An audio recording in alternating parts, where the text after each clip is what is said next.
You're traveling through another dimension. A dimension not only of sight and sound, but of mind. A journey into a wondrous land whose boundaries are that of imagination. That's the signpost up ahead. Your next stop? The Twilight Zone.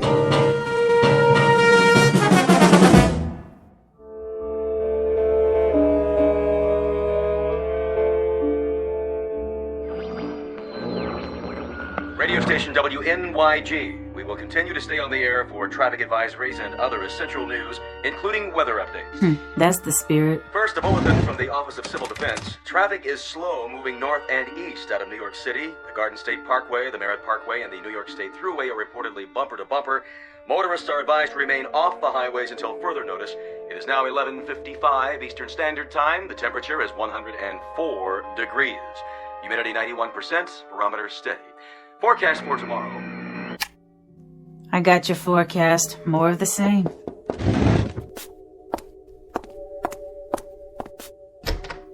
Oh, hey, Miss Bronson. I hope you don't mind, Norma. Not in the least. Come on in. I can't stay. Of course you can.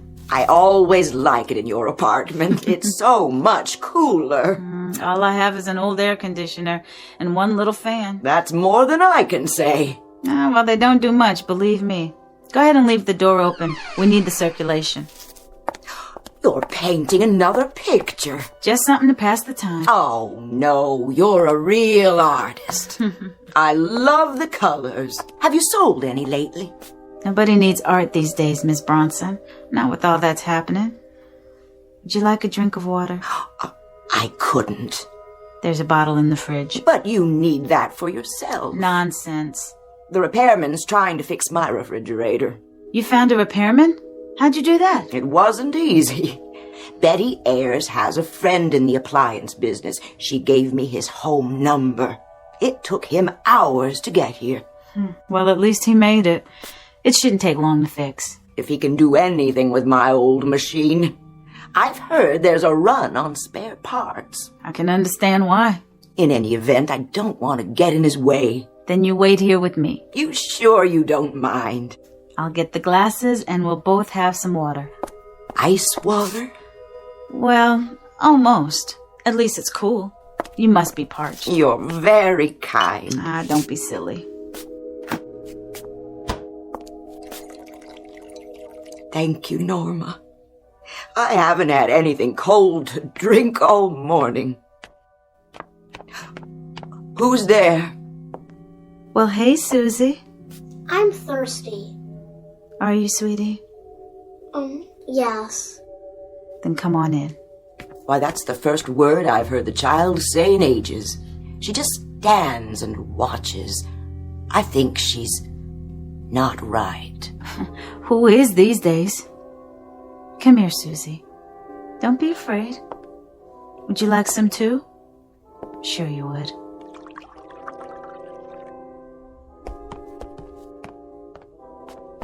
Susie? Don't take the lady's water. Oh, it's all right, Miss Schuster. I've got plenty. Nobody has plenty. Mrs. Bronson, is that you in there? We're leaving now. Did you get gas? Yeah, I got 12 gallons. I figured it'd at least take us to Buffalo. You're carrying everything with you? Yeah, just what we can fit in these suitcases. Where are you going? We're trying to get to Toronto. My husband has a cousin there. I'm not sure that's wise. The highways are still packed, bumper to bumper, the radio says. Even with the gas shortage and everything. I know that, but we gotta try anyway.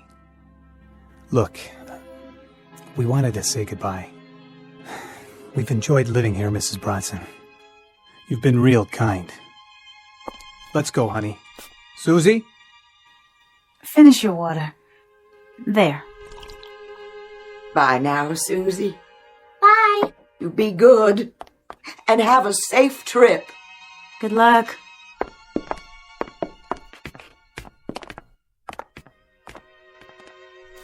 And now we are two.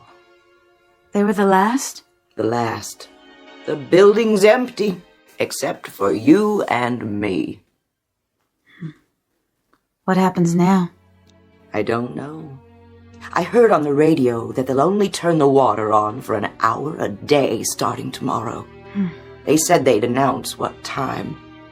Aren't you going to leave? No, of course not. You'll stay here and paint your pictures no matter what, won't you? For a while, I suppose. I'm not sure what I'll do later. Like this new one with all the colors. What is it? Can't you tell? Well, it does look like... It's the sun, Miss Bronson, the sun. Oh, my dear. Why do you keep painting that? I can't help it. But I keep getting this crazy thought, Miss Bronson. This crazy thought that I'll wake up and none of this will have happened. I'll wake up in a cool bed and it'll be night outside. Wouldn't that be lovely? And there'll be a wind. Yes. And branches rustling. Shadows on the sidewalk. A moon. Oh, Norma. Traffic noises outside instead of all this nothing. Automobiles, garbage cans, milk bottles, voices, anything. Isn't it odd? Isn't it odd the things we take for granted while we had them? There was a scientist on the radio this morning. He said that it would get a lot hotter. More each day now that we're moving so close to the sun. And that's why we're...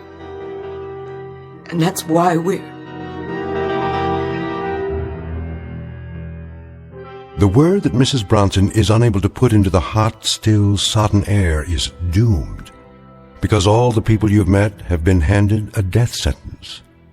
1 month ago, the Earth suddenly, inexplicably, almost capriciously, changed its elliptical orbit and in doing so began to follow a path which gradually, moment by moment, day by day, took it closer to the sun.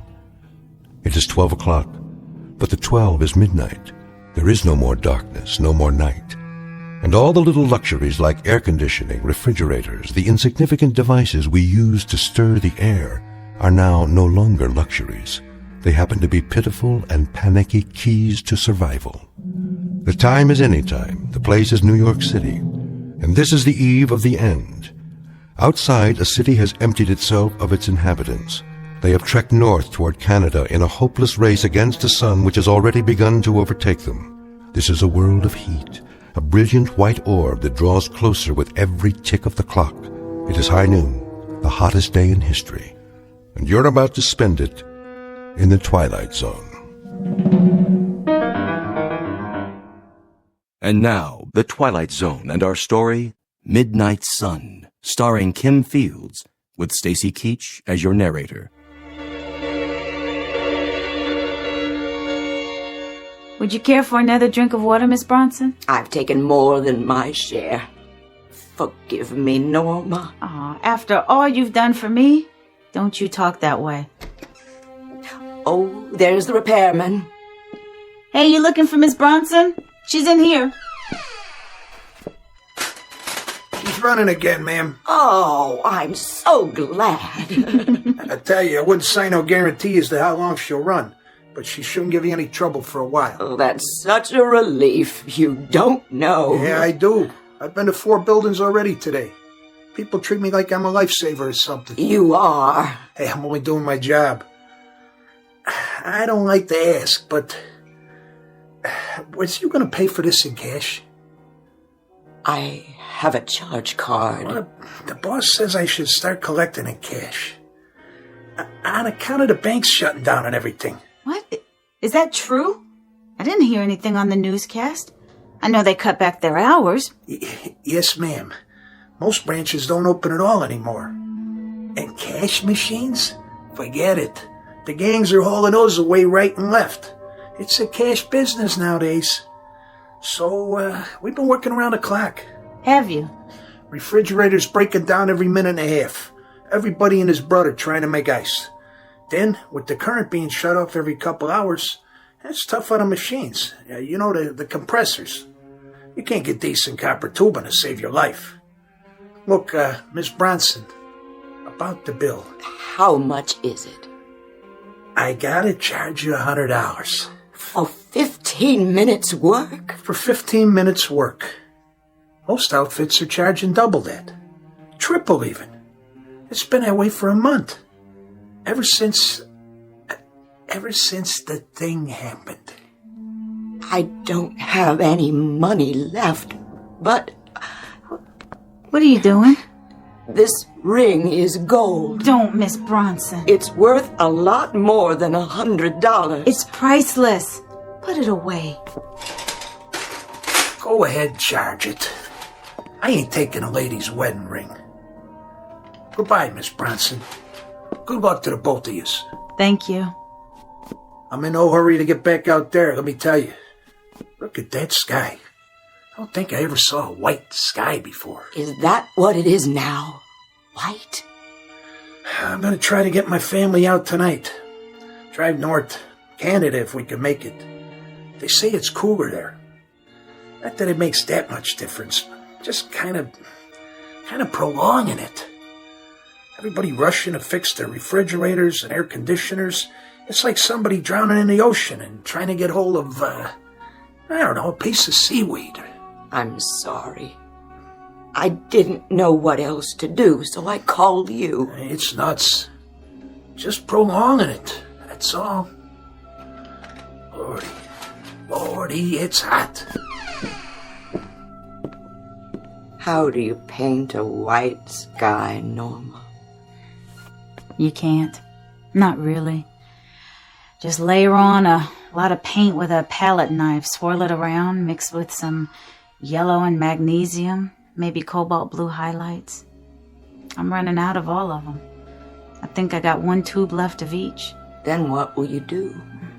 Paint the things I used to paint, I suppose. I'd much rather do that anyway. If I can remember. That kind of white you're talking about. It's a color that's not supposed to be. That's what I think. It's not the same as you see in flowers, in things that are alive. I know. It's actually no color. The complete absence. At least on the canvas. With light, it's different. Then it's all the colors of the rainbow.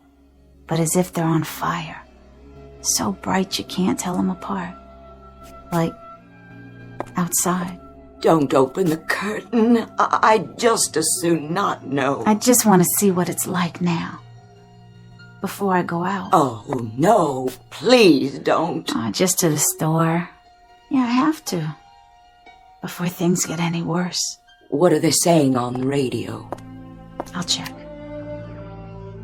Ladies and gentlemen, this is WNYG. Please remain off the highways until further. You hear that, Norma? And now the weather forecast from the Director of Meteorology. The forecast for tomorrow is... The forecast for tomorrow... Sounds like he's losing it too. Well, just... What did you think? Hot. What is he talking about? I don't care. Who are they kidding with this stuff? Ladies and gentlemen, tomorrow you're going to be able to fry eggs on the sidewalk. Heat up soup in the ocean and get yourself the sunburn of your life just by standing still in the shade. Turn it off. Wait, I want to hear this. What? Stop it! You're going to cause people to panic. What do you mean, don't panic? Who's left to panic? Ladies and gentlemen, I'm told that my departing from the strip might panic you. But my name's not Orson Welles, and this isn't an invasion from Mars or some such. That's it. I'm pulling the plug. Don't you try it. Excuse me, ladies and gentlemen, boys and girls, but it's my contention that there aren't 12 of you left in the city who are listening to me anyway. So I'm starting a special contest right now. Anyone within the sound of my voice can tear off a box top. Oh, no. Make that the top of their thermometer.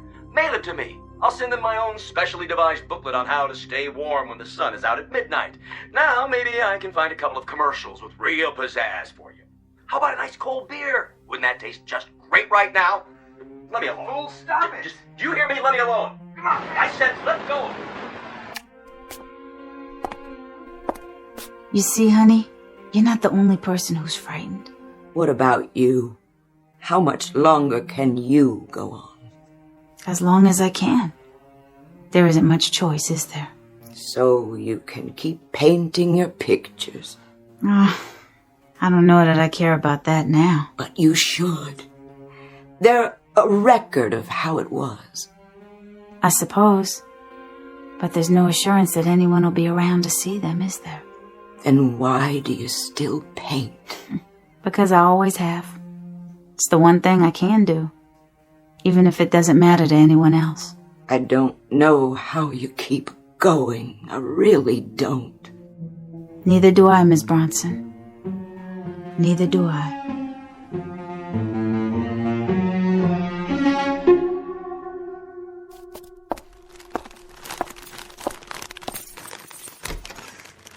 Norma, is that you, honey? Yes, Miss Bronson. Why, just look at all those groceries.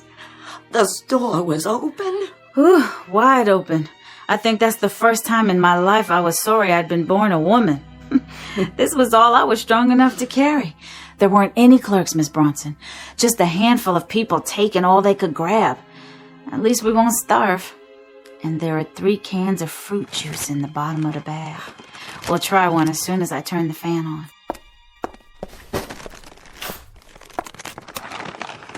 Fruit juice? Oh, Norma, do you think we could open one now? Of course we can open one now. Where's your can opener? In the other drawer. Go ahead while I put the food away. May I? I can do it for you. No, let me. Oh, I'm terribly sorry. I'm acting like an animal, aren't I? Like a frightened woman, that's all. You should have seen me in the store, Miss Bronson, running down the aisles. I mean running. This way and that way, knocking things over, grabbing and throwing away, and then grabbing again. It was that bad.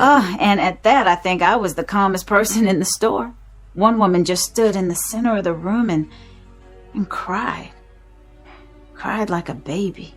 Kept pleading for someone to help her. Go ahead. It's grapefruit juice. I can't just live off you, Norma. You'll need this yourself. We're going to have to start living off each other, Miss Bronson. Here's looking at you. Well then, here's looking at you too.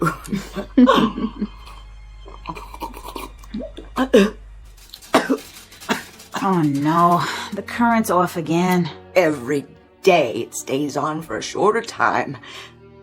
What if it shuts off and doesn't come back on again? It would be like an oven in here. As hot as it is now, as unbearable. It would be so much worse.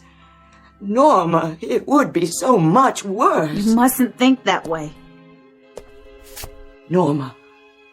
Yeah. Paint something different today. All right. Paint something like a pastoral scene, with a waterfall and trees bending in the wind.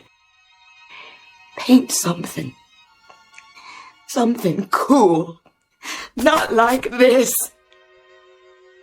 Please, don't paint the sun anymore. I'll try. I'm working on a new one for you. How about that waterfall? Oh, Norma, I'm sorry. My dear child, I'm so sorry. It would be so much better if... If what? If I were to die. So much better for you. Please don't ever say that again. We need each other now. We need each other desperately. Hello? Anybody still up here? Yes, officer. Can I help you? Say, are you the only one in the building? Just me and Miss Smith. Well, have you had your radio on lately? It's on all the time. Norma, honey, what station did we... It doesn't make any difference. There are only 2 or 3 on the air now, and they figure by tomorrow, well, there won't be any. Point is, we've been trying to get a public announcement through to everyone left in the city. What announcement? There isn't going to be a police force tomorrow. We're disbanding. What? Over half of them have gone already. A few of us have volunteered to stay back and tell everyone we could to keep your doors locked. Why? You don't mean... Every wild man, crank, and maniac around will be roaming the streets. It's not going to be safe, ladies. So keep your doors locked. You got any weapons in there, miss? No. No, I don't. I don't either. I wouldn't know how to shoot a gun. Well, here. You better hang on to this. It's a .45, all loaded. Safety's off. Just pull the trigger, if you need to. Officer, what's going to happen? Well, don't you know? It's just going to get hotter and hotter. Then maybe a couple of days from now, 4 or 5 at the most, it'll be too hot to stand it. Then, well, at least you got the gun. Then, you use your own judgment, ladies. Good day.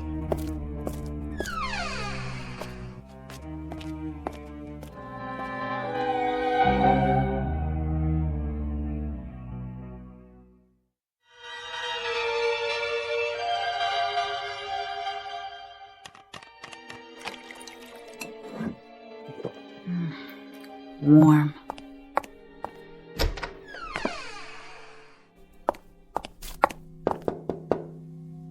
Miss Bronson? Miss Bronson? You all right? I'm all right. It's been so quiet. I haven't heard a sound. What time is it?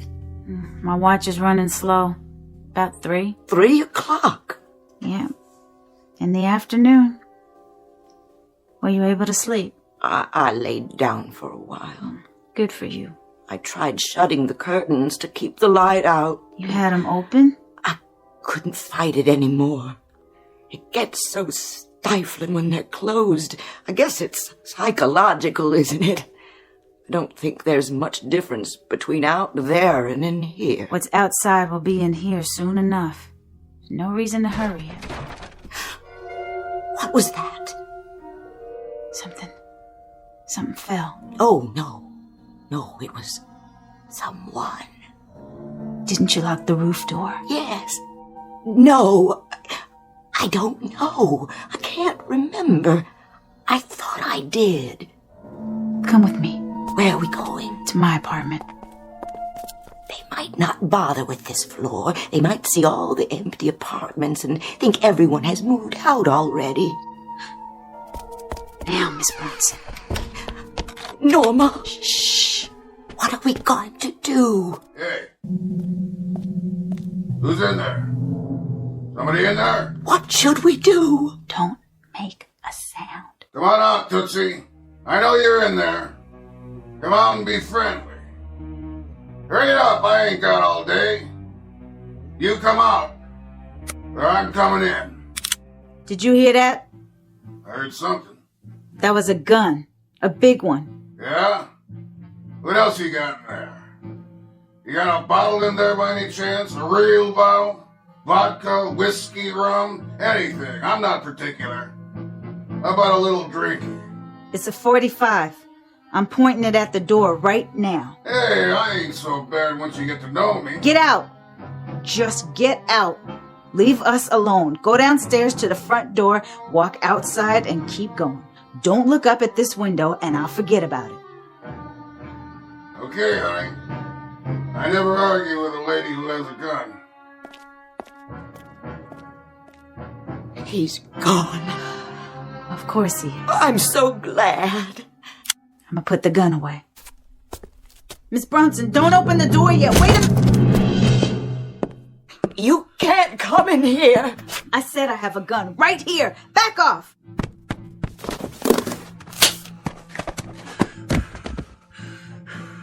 Crazy dames. It's too hot to play games. Much too hot. You got that drink now? No. Sure you do. I got the gun, see? So I'm asking you one more time, real polite like. You can make it easy on yourself or not. Don't make no difference to me. There's water in the fridge. You might have just said the magic word. It ain't cold. It's all I got. It's all she has. It'll do.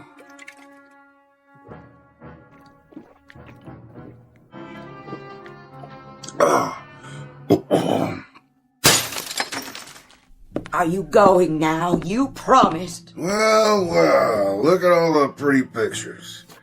You do these? You got what you wanted. Get out. Picture of an empty street. I know where that is. Right outside. And a big sun in the sky in every one.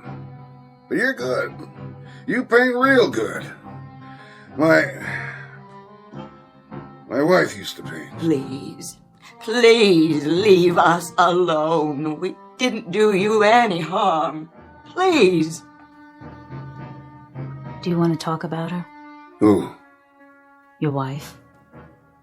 If you want to talk, I'll listen. My wife. She was having our baby. We waited a long time. She was in the hospital, and then this business with the weather happened. Everything went bad. Would you mind putting the gun down? She was so fragile. The baby. Just a little thing. She had the tiniest little fingernails you ever saw. And her ears reminded me of seashells. I bet she was beautiful. She was. She couldn't take the heat, though. They tried to keep her cool, but then the air went out in the hospital and she couldn't take the heat. Baby didn't live more than an hour, and then she followed her. I'm terribly sorry. I don't know what I'm telling you this for. We all need someone to talk to. It makes it easier. And the way things are now, people don't see their friends anymore. Because it's so hard. So we stay inside and wait. You got that right. That's why I hit the street. I'm not just gonna sit there and wait for it to happen. But you gotta remember one thing. What's that? We don't know what's next. We can't be sure. None of us can. And maybe, just maybe, it's something better.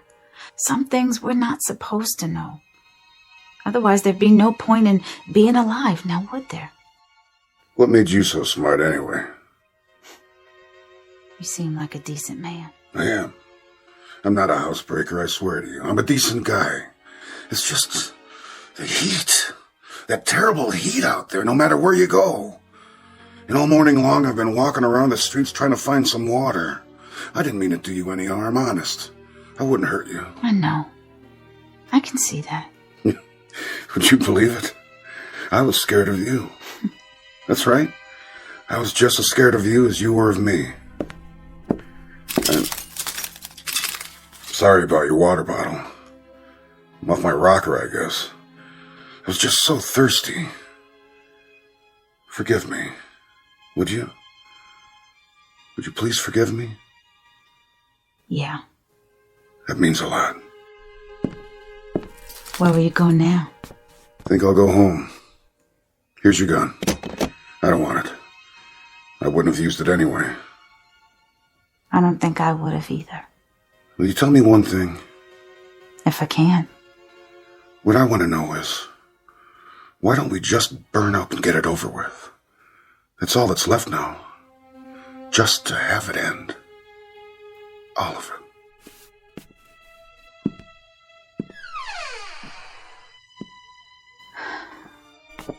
You okay, Miss Bronson? He's right, you know. About what? About everything. All of it. I want it to be over. You don't know what you're saying. I do, Norma. I do. I want what he wants. Stop it. There's more to life than... Than what? Than waiting for it to end. What? Tell me what? I'm old, Norma. I've lived my life. There's nothing ahead of me. Only what's behind. That's not a decision any of us can make. It's not for us to... I know myself, Norma. And I know how much I hurt. My bones ache all the time now. My legs, my hands. I can't even sleep. I don't want to. Because of the dreams, the nightmares. From now on, it can only get worse and worse and worse until I pray I will not wake up. But it may change. The orbit, the ellipse, it can shift again, and then who knows? You could have years ahead of you, wonderful years. But we don't. No one does. It's a matter of days now. Hours, that's all. That's all any of us have left. Why must we prolong it? We have to be brave. I'm not strong enough. Then I'll help you. We'll help each other. Will you help me? Of course I will. You know that. We're friends, aren't we? I can do it with your help. We can do it together. Do help each other to end it. Miss Bronson. It would be so much easier. Here's the gun. Give it to me. Yes, but you have to promise. Let me be the first to go. Would you do it for me? I'm afraid I'm too weak. Then it can be your turn. Give me the gun. Only if you promise. I won't promise to anything of the sort. Put it down. You don't know what you're doing. Yes, I do. If you won't help me, I'll do it myself. I can work it. I watched you and the policeman. It's easy. Just cock the hammer. Miss Bronson, no!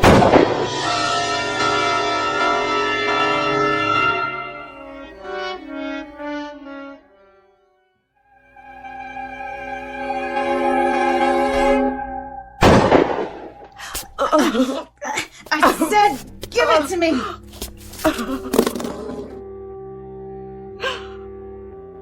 I'm sorry, Norma. So sorry. I don't know what I was thinking.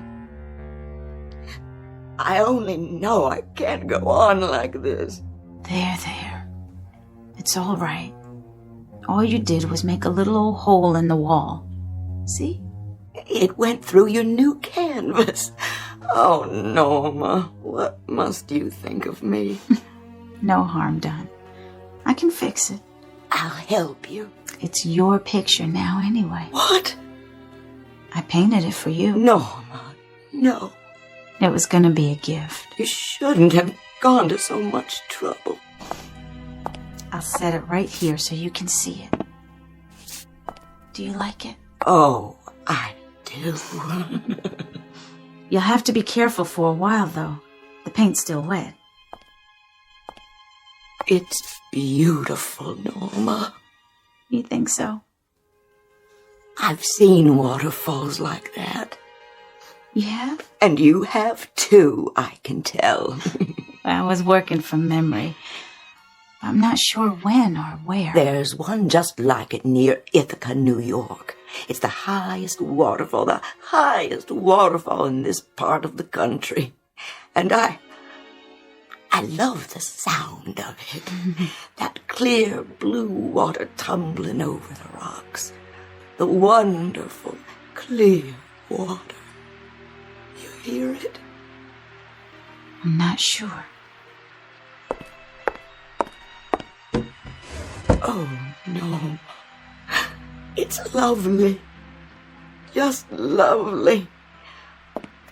Why? Do you know something? Why don't you tell me? We could take a swim. Now. I think you better leave the window closed, Miss Bronson. Let's do that. Oh, can we? Let's take a swim at the bottom of the waterfall. I used to do that when I was a girl. Just sit there and let the water come down on you.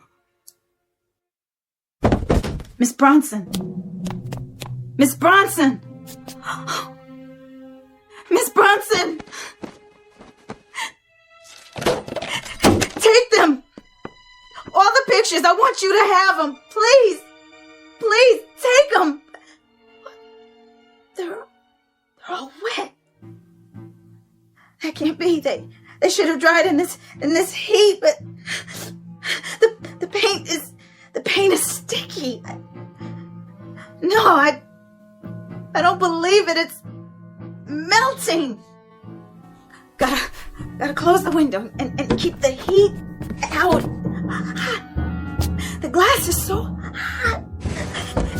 Even the curtains. Help! Help! Fire! Help! Someone, anybody, please! Fire!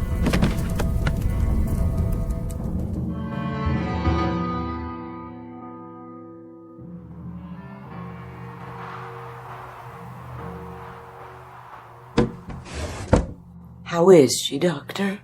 She's coming out of it now. Should I leave the blankets on her bed? For a while longer. We don't want her to get a chill. I'll turn the heat up as soon as it comes on again. Miss Smith? Miss Smith? Yes. You've been running a very high fever, but I think it's finally broken. Fever.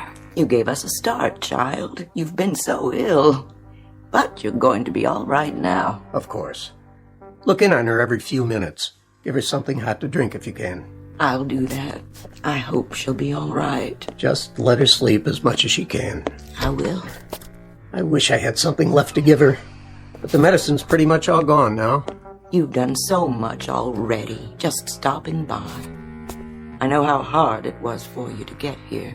Don't thank me, Miss Bronson. I've hardly done anything. Do you have to leave right away? It's snowing so badly. I'm afraid so. When will you be back to check on her? I'm sorry, but I don't think I'll be back this way again. Oh?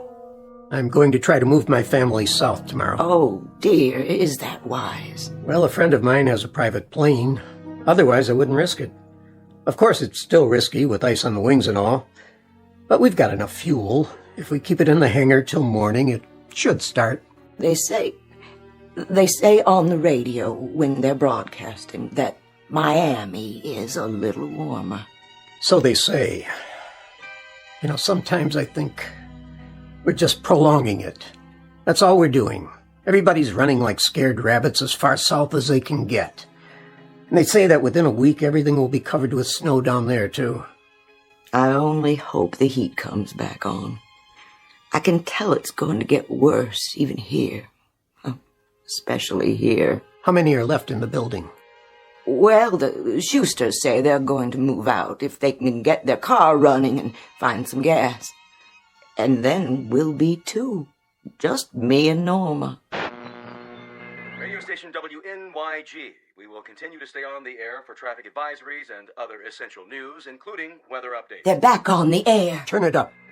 This is a traffic advisory from the Office of Civil Defense. Motorists are advised to stay off the highways on all routes leading south and west out of New York City. We repeat this advisory: remain off the highways. Also, please conserve heating oil as government reserves are almost depleted. There was a scientist on this morning. He was trying to explain what happened. How the Earth changed its orbit and started to move away from the sun. He said that within a week or two, 3 at the most, there wouldn't be any sun in the sky. That we'd all freeze. Just like that. I know. That's what they say. I'll be going now. Don't forget your coat and your muffler. God be with you. You too, ma'am. Both of you.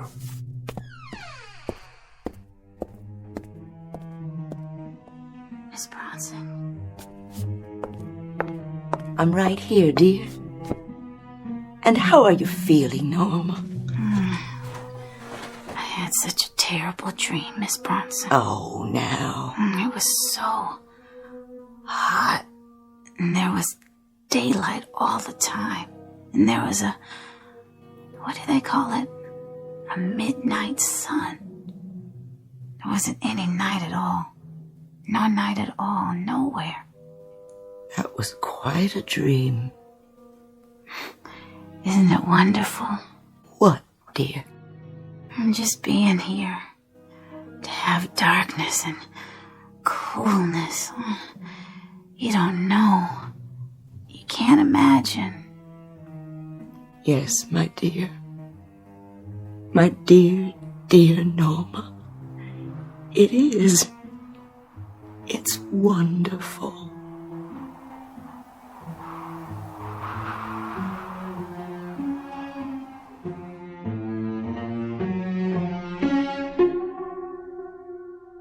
The poles of fear, the extremes of how the earth might conceivably be doomed. Some say by fire, some say ice. No one knows which, if either, it will be.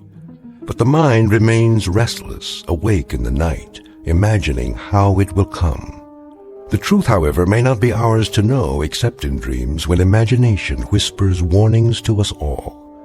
And who can say what truths lie in the messages from that much-maligned region, where there are no road maps to point a way out of endless darkness or endless day? But don't lose any sleep over it, not just yet.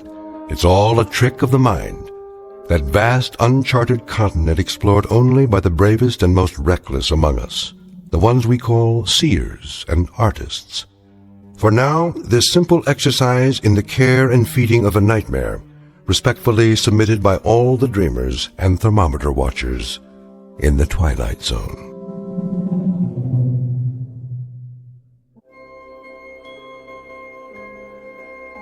Hi, this is Carl Amari, producer of the Twilight Zone radio dramas. I'd like to take a moment to tell you about our official website at twilightzoneradio.com, where you'll get the latest news and information on these Twilight Zone radio dramas. Plus, at twilightzoneradio.com, you can digitally download 3 free episodes or any of our episodes for only $1.95 each. In this age of ever-changing technology, we've decided to make these episodes instantly available to you by making the Twilight Zone radio dramas a digital download-only series. This means that this series will no longer be offered on CD. The CD collections at our website are now being offered, while supplies last, at buy one, get one free. So be sure to get your favorites before they're sold out. Be sure to visit us often, and I'll see you in the zone.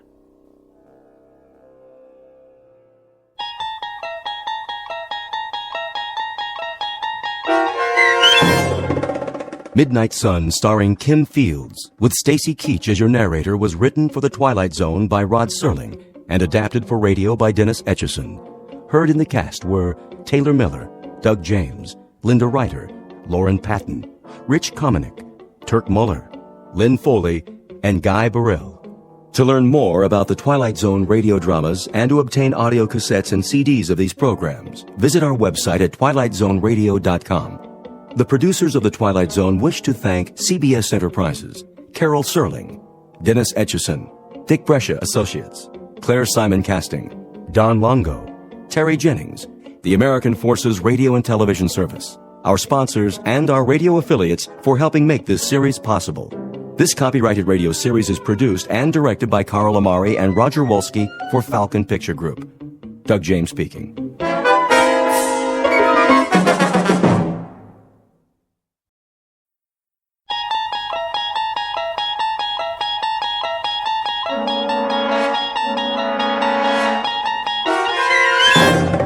You unlock this door with the key of imagination. Beyond it is another dimension, a dimension of sound, a dimension of sight, a dimension of mind.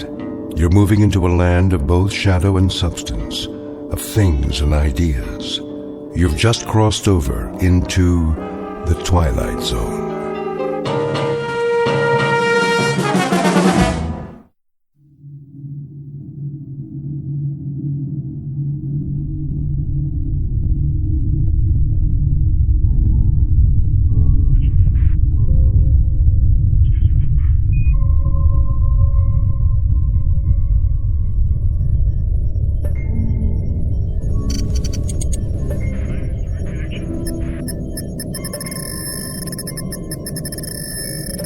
Captain.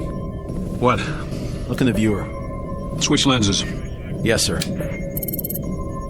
It was at 255-417. I don't see anything. Maybe not now, but something glittered down there. We went over a lake, you know. I know, it wasn't that. Well, we'll take a closer look, but it's probably the lake. I'm wasting our time again.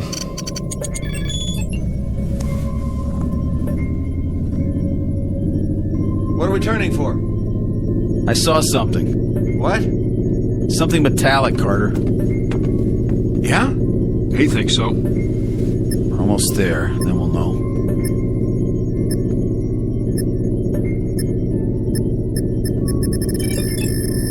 You look at that. Trees, rivers, a regular incubation lab on this planet. I know what you're thinking. Don't. It's gotta happen sometime. Yeah? Who says? Only the astrophysicist, the biologist, and... Mason, you've got aliens on the brain. You're contact happy. Maybe we've been out too long. Do you really think man is the only intelligent... All right. So we're going to meet another race. Great. It would be great. It's going to happen sooner or later. Why not to us? Man, that would be something. Another... There it is. In the viewer. Looks like it might be a ship. Don't count on it. Well, let me see that. We're passing over. Aren't we going to... Will you please... We should at least stop and take some specimens. Mason's right, Captain. But it's your call. In your flight chairs. We'll set down.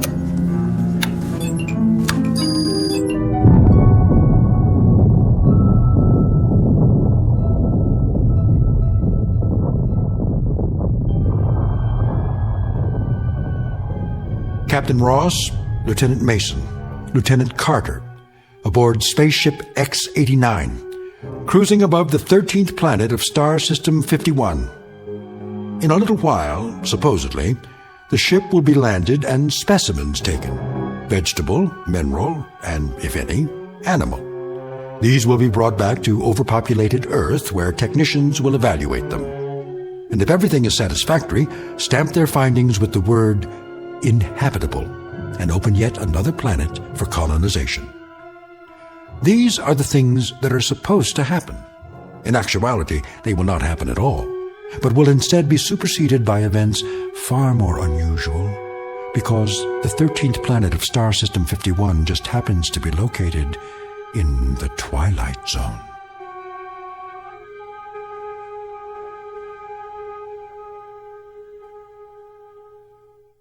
And now, The Twilight Zone and our story, Death Ship, starring John Schneider with Stacy Keach as your narrator. You heard the man. Strap in. We're going down. What's the matter with the captain? Beats me. I can hardly talk to him anymore.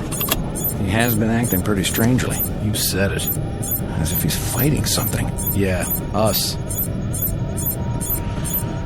You really think it's a ship? If it is, I don't see how it could be from Earth. We've got this run all to ourselves. They might have gotten off course. Not this far. Setting down. Right, Captain. Retros.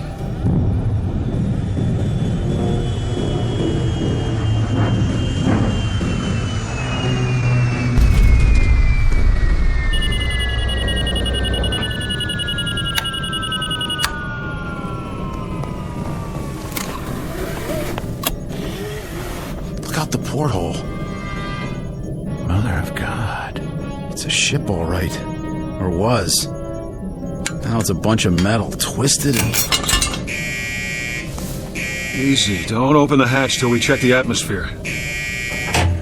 I'll take a reading. Put your suits on. We won't need helmets. Air's good. Let's go, Mike. Can't get out there fast enough, can you? What does that mean? It means I don't like impulsive behavior. Impulsive? Have I made any mistakes? You're on the verge. Well, then you let me know when I cross the line, won't you? Oh, I will. Don't you worry.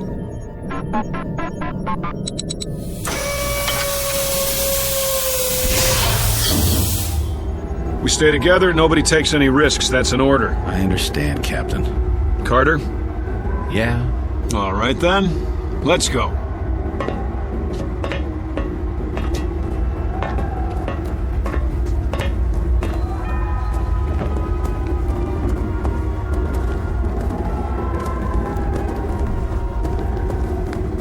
Looks like one of our ships. Don't jump to conclusions. Well, doesn't it? From what I can see of the markings, it does. Construction could be standard everywhere. Sounds like you're arguing both sides. You don't mean it could be from another species, do you? I don't mean anything yet. It is one of ours. How could it get so far off course? Go aboard, Captain? I don't like it. We have to find out who they are, don't we? How'll we know if we don't... All right, but stay together. Let's put our gloves on. Sure thing.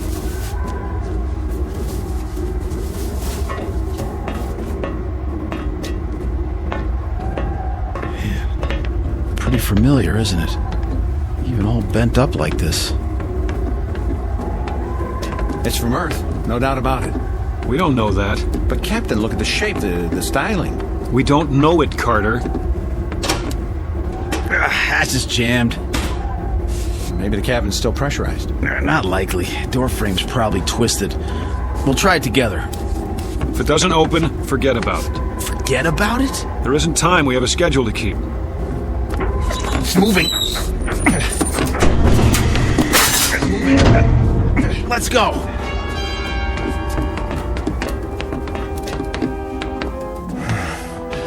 Well, this must be the main cabin. Looks like our ship. Use your flashlights. Over here. What? It's a body. Turn him over. Don't. Give me a hand. Dear God. Wait a minute. Do you see what I think I see? There's another one against the wall. Help me lift him. Don't, I said. What is going on here? That one has a face like... Nothing's going on. And the third one, he... Carter, try the auxiliary lights. But Captain, is it just me, or are we standing here looking at three bodies with three faces that look exactly like our faces? Auxiliary lights. I don't understand. It's not what it seems. Not what it's... Just hang on. Here come the lights. All right, then. First things first. Here's an ID wallet in this one's breast pocket. And here's his government card, picture and all. It says, Lieutenant Robert Mason. See it? That's my name, isn't it? That's my face, just like the one in my pocket right here. Well, isn't it? Put it back. Everybody see it? The same as mine, identical. Put it back. I don't get it. The same with the second one. What is this? You're letting it get to you. Get to me? This is my picture. Me. Hang on, lay them out and get something to cover them with, both of you. Captain, look at the third one and tell me it's not... I see it. Cover them now. No, I'm not touching them again. Carter. Nobody else touched them. I don't know about you fellas, but I need an explanation for this. We're leaving this wreck now. I said now. Everybody out.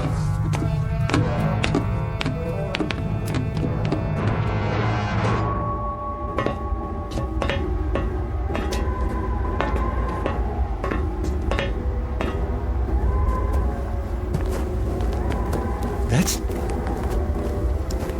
us in there. We're dead. Our ship is where we left it, just as we left it. Look ahead of you, 50 yards. What do you see? That's our ship over there, the same place we left it a few minutes ago. Not this one. And those bodies aren't ours. But they are. No. You saw them. I don't know what I saw, and neither do you. You agree with him, Mason? What? We're going back to our ship and radio the base. They'll tell us what to do. Will they? Shouldn't we... What? Bury our... dead? They're not ours. Get that through your head. Now let's go. You too, Mason. Right. Move! We're alive, I tell you. Alive.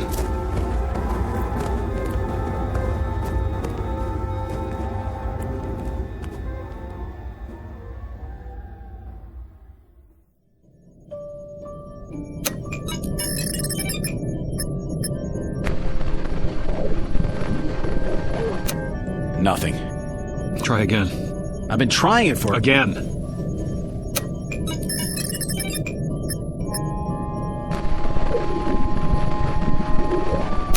Captain, there's no point if it won't... What is this? It was working before! Maybe it's this planet. What are you talking about? Maybe there's an interfering field of... That's ridiculous. Try the radionic signal. Captain, it's not going to. It's... Will you do as I say? Yes, sir.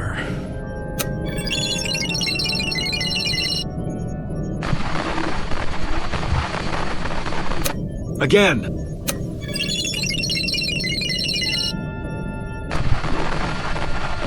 Again. If it doesn't work the first time... They didn't hear us. The return signal is automatic. Do I have to tell you that? All right, let's go over this again. There's an answer here somewhere. Those bodies in the other ship aren't ours. That much we're sure of. Well, use your heads. These are our bodies. These, right here. Agreed? I don't know anymore. Neither do I. Listen. You both remember what they told us in training? About the theory of circumnavigating time. They said it might be possible for us to leave Earth in 1 year, and when we got back, even though we thought it was the same year, it might be the year before. Or the year after. Remember that? It was only a theory, Captain. It's more than a theory. It's what happened to us. We went through some kind of a time warp, right into the future. And that ship over there is in the future. Is that what you're saying? Only the probable future. And what does that mean? It means that we're not dead. It also means that we're going to be dead. Not if we don't take off. If we don't go up, we can't crash. But our orders... They don't say to kill ourselves. We're alive now, and the only way to be certain we stay alive is not to go up. Then we can't possibly crash. We avoid it, prevent it. I've made up my mind. We stay. It's easy enough for you to decide. Meaning? You have no one waiting for you back on Earth. So I have no reason to go back, and I'll be just as happy here as I would be on Earth? Is that it? I think we should vote on it. Oh, you do? You're not the only one, Captain. I'm the only one who gives the orders. Even when our lives are concerned, huh? Especially where your lives are concerned. We stay. For how long?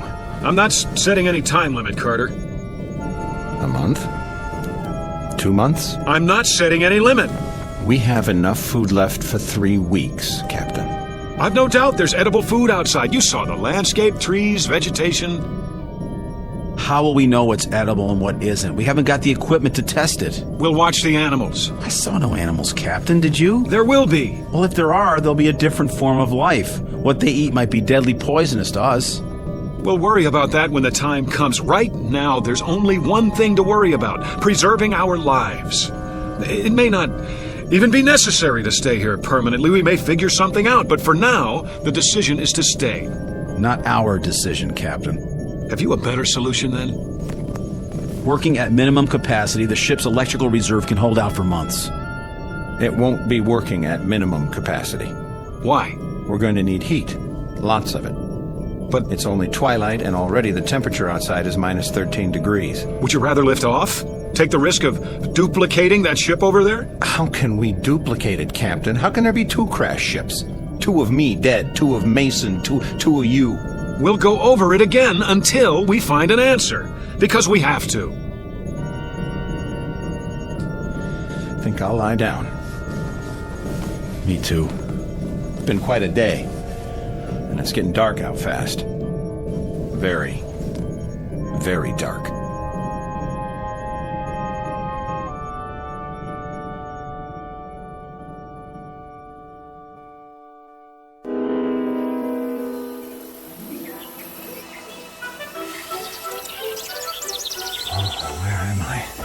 Mike?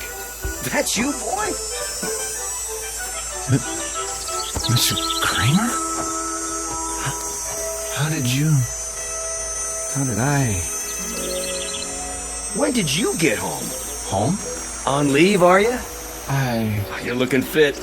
I expect Mary's mighty pleased to have you back. Wait, did you see Mary? She don't know? I have to go. Oh, wait up. I'll walk you. I don't understand. How long you been home? I just got here. Oh, you rocket boys sure travel informal these days. Mary know you're coming? I don't think so. Gonna surprise her, huh? Yes. Surprise her. How long you got?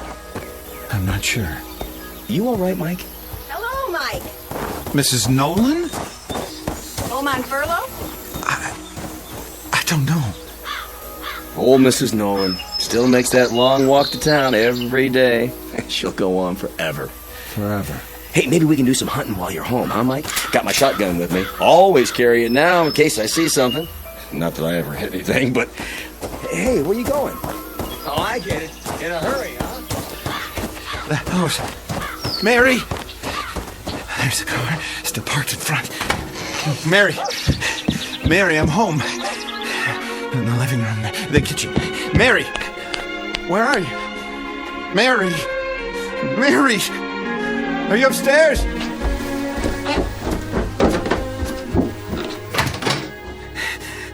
Oh, Mary! Why are you lying there on the bed like that? I'm here. Can't you hear me? What's this? Telegram to Mrs. Michael Carter. We regret to inform. Carter. Regret to inform. Carter. What is this? I'm talking to you. What are you? What's the matter? Captain? What's the matter with you? I was home. Where? Home. My home. You were here. You are here. No, I swear it. I saw Mary. She was there with a telegram. It said that I'd been killed. You're alive. Those people I know, Kramer, Mrs. Nolan. I just remembered they're dead. Stop it, Carter. Kramer was killed in a hunting accident. Mrs. Nolan was... It never happened. There's an explanation for this. What explanation? I don't know what, but we'll find it. We'll find it, Carter. We'll go over it again and again until we do. You, me, Mason. Where's Mason? He was in his bunk. Well, he's not there now, is he? I've been here the whole time. The hatch is still locked. Mason! Mason! Where is he? Well, where'd he go? You tell me. There's nothing but his blanket.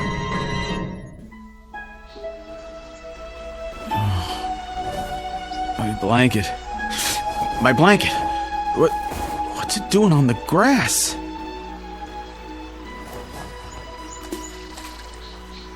Fishing pole? Can't be.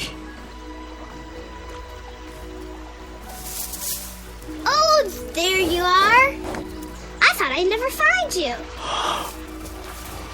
Jeannie. I looked and looked. I found him. Can't be. Lunch is ready, Daddy. And mine's hungry. It's all your fault. Jeannie, is it really you? What's the matter, Daddy? Come here. Oh, come here. Oh, Jeannie. What is it, Daddy? Oh, it is you. What's wrong with you? Oh, nothing. I'm just glad to see you, that's all. Oh. That wasn't your mother you were just calling just now, was it? You're acting weird, Daddy. Jeannie, was it? Yes, Daddy. You know that. Where is she? Over by the table. Where? Where?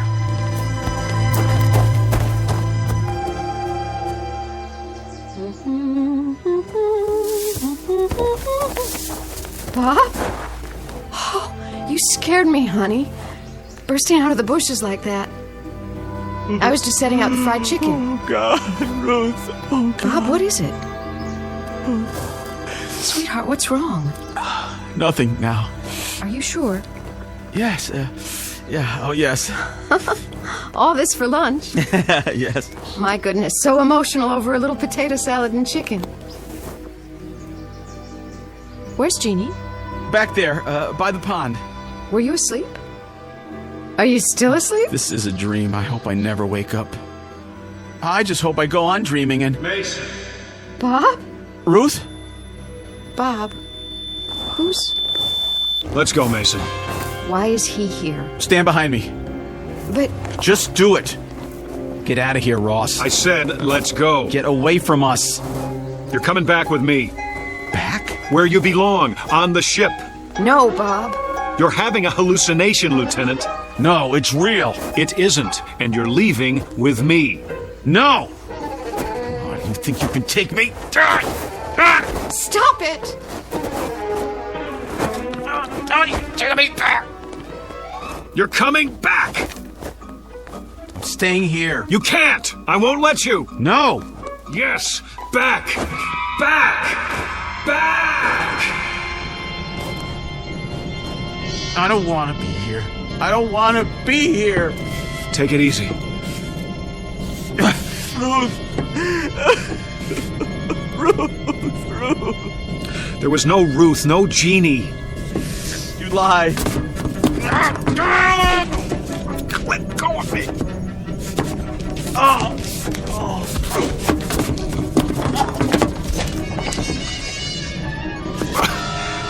Look at your billfold. Look. What does the clipping say? Read it. Leave me alone. I'll read it for you. Space pilot's family dies in car crash. The wife and 7-year-old daughter of astronaut Robert Mason died early this morning when the car they were in... It's not true. Now do you still insist you were with them? You alive? They dead? I was with them. I was, and you took me away. It's not true, Mason. You took me away from my wife, my home. You were here all the time. You and Carter. He was gone. No. We just couldn't see him, that's all. What are you talking about? I know what it is now. That's what I'm talking about. Give me that clipping. I was wrong. It had nothing to do with circumnavigating time. Nothing at all. Mason, remember what you thought when you saw that ship over there? Alien contact. That's what you thought. And that's exactly what's happened to us. But Captain, there are no such things as... Listen to me. Neither of you was where you thought you were, at home. That ship over there isn't ours, and those bodies aren't ours. We've been tricked. By who? Well, by whoever it is that lives on this planet and doesn't want anyone else to live here. Now who's crazy? Don't you understand? We haven't seen them, but there are aliens here. But aliens who aren't strong enough to chase us away by force or kill us. So what can they do? How can they keep their planet from being colonized? By mind control, that's how. By picking at our brains and finding the death fear and making use of it by showing us our ship crashed and us dead inside of it, scaring us so much that we didn't dare take off again and therefore haven't been able to make our report about this planet. They even know that we can't radio or report to Earth because there's too much interference. You didn't believe there was interference before. I believe it now. Everything that's happened to us since we landed on this planet has been a delusion. No, it happened. I was home. It was a delusion. Even Mason's disappearance? Well, why not? If they can make us believe we saw a crashed ship, saw our own bodies inside that ship, they can make us believe anything. That ship over there, that pile of twisted metal, it's not real. Is that your theory? You may see it, even think you touch it. That doesn't prove it exists. What's going to prove it doesn't exist, Captain? What's going to prove that everything you've said is true? I'll tell you what's going to prove it, Lieutenant Mason. Us. Going up, taking off, and going all the way back to Earth. Proving that there's nothing holding us back but fear and delusions. Now take your positions and let me at the controls. Wait a minute. In your seats, shoulder straps. What if you're wrong? I'm right. You thought you were right before. You were ready to keep us here indefinitely. You were so sure. Then in a few minutes, we really will be dead. Flight seats, now.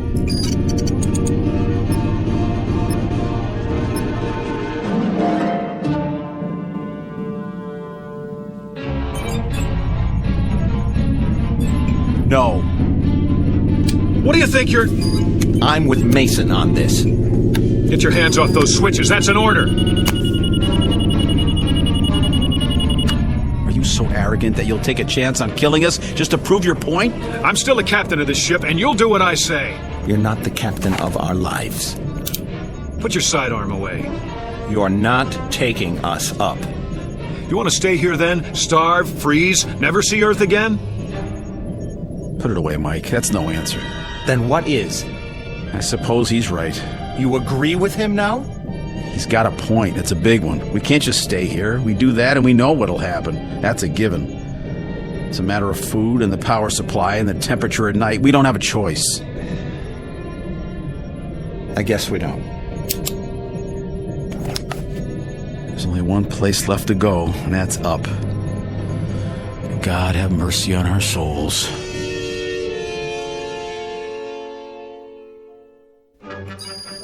Pressure.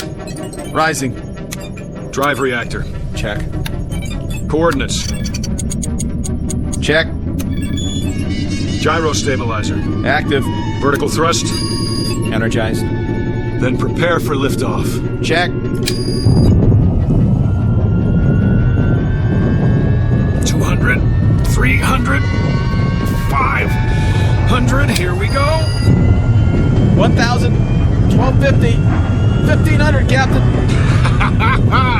Look at that. 2,250, 2,750, 3,000, 4, 5, 6,000. We're out. Release shoulder straps. We did it, boys. Check the viewer. Checking.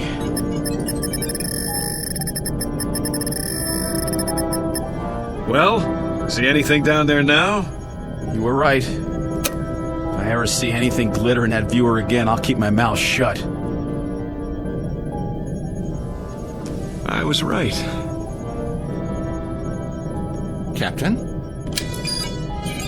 What are you doing now? Taking her down. We're landing. What? Say that again. Now that we know what it is, there's no reason we shouldn't go back, is there? No reason? Are you out of your mind? Captain, for God's sake! Think. The other ship, the bodies that looked like ours, all an illusion. That's what we were afraid of, but none of it was real. Maybe. That's still a hypothetical. Yeah, we have to get out of here while we have the chance. Now stand aside. Get your hands off the controls. We have orders, Carter. Pick up specimens for analysis. We are going to pick them up. No, we're not. You're not going to. Now you've done it. Now you've done it. Let me at the main controls. You were right the first time. That was us down there. We're gonna crash. Now.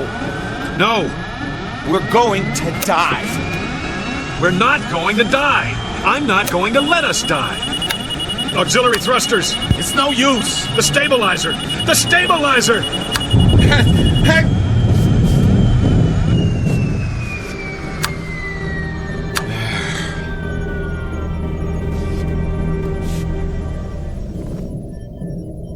I don't understand. Shut up. You're a coward, Carter. You don't even have the guts to fight for your own life. We're still going to land? You bet we're going to land.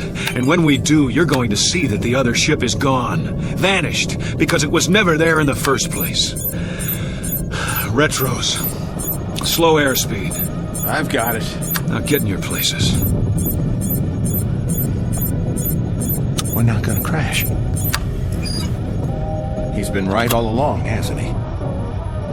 I don't know. Prepare for touchdown.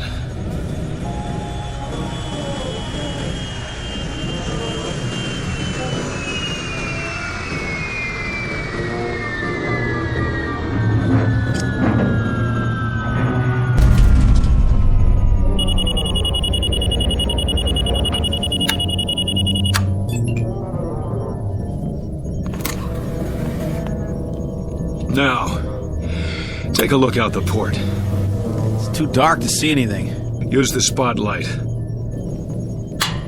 Looking. Well? Landscape looks the same. Clear? Clear, but how do we know we're facing in the right direction? Give me that. Come on, take a good look. Hills, trees, and... What is it? Let me see. Oh, no. No. Gone, Captain? Vanished? Is that what you said? All right. It's still there. I'll say it is. The same wreck. That doesn't mean... I'll tell you what it means. It means you're wrong. Dead wrong. Hang on, there's an explanation for this. And that would be? I don't know yet, but... You'll never know. And neither will we. Now we'll have to go up again. And this time we'll really crash and be killed and end up looking just like those four... No. What did you say? We're not going to crash. How do you know? We're not going to crash because we already have crashed. Explain that.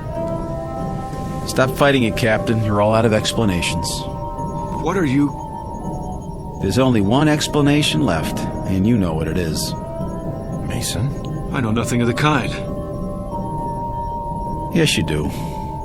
Carter was home, and that telegram was really there.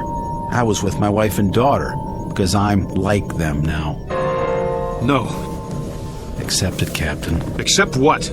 Stop trying to prove that we're alive. We are alive. I don't know what it is that's happening here, but there's an answer somewhere. Somewhere. I've given you the answer. I don't accept it. We're going over this again. We're going to find the real answer. Maybe you should listen to him. Can't you see that's what we've been doing? Going over it again and again? Then we'll just have to keep going on until... What happened to the lights? Mason, Let us die, Captain. I can barely see you. It's like I can see through you. Let go of us. Let us die. No.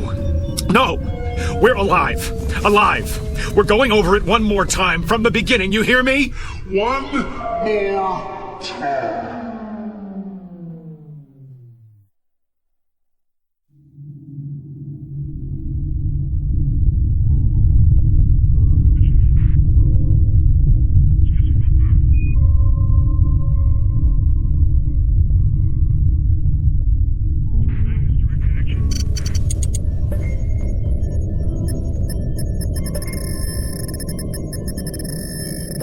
Captain. What? Look in the viewer. Switch lenses. Yes, sir. It was at 255-417. I don't see anything. Maybe not now, but something glittered down there. We went over a lake, you know. I know, it wasn't that. Well, we'll take a closer look, but it's probably the lake. Wasting our time again.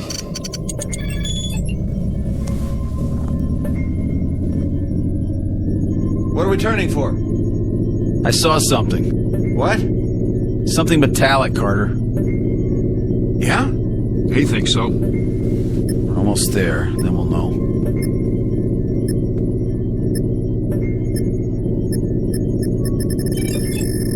Will you look at that? Trees, rivers, a regular incubation lab on this planet. I know what you're thinking. Don't. It's gotta happen sometime. Yeah? Who says? Only the astrophysicist, the biologist, and... Mason, you've got aliens on the brain. You're contact happy. Maybe we've been out too long. Do you really think man is the only intelligent... All right. So we're going to meet another race. Great. It would be great. It's going to happen sooner or later. Why not to us? Man, that would be something. Another... There it is, in the viewer. Looks like it might be a ship. Don't count on it. Well, let me see that. We're passing over, aren't we going to... Will you please... We should at least stop and take some specimens. Mason's right, Captain. But it's your call. In your flight chairs, we'll sit down.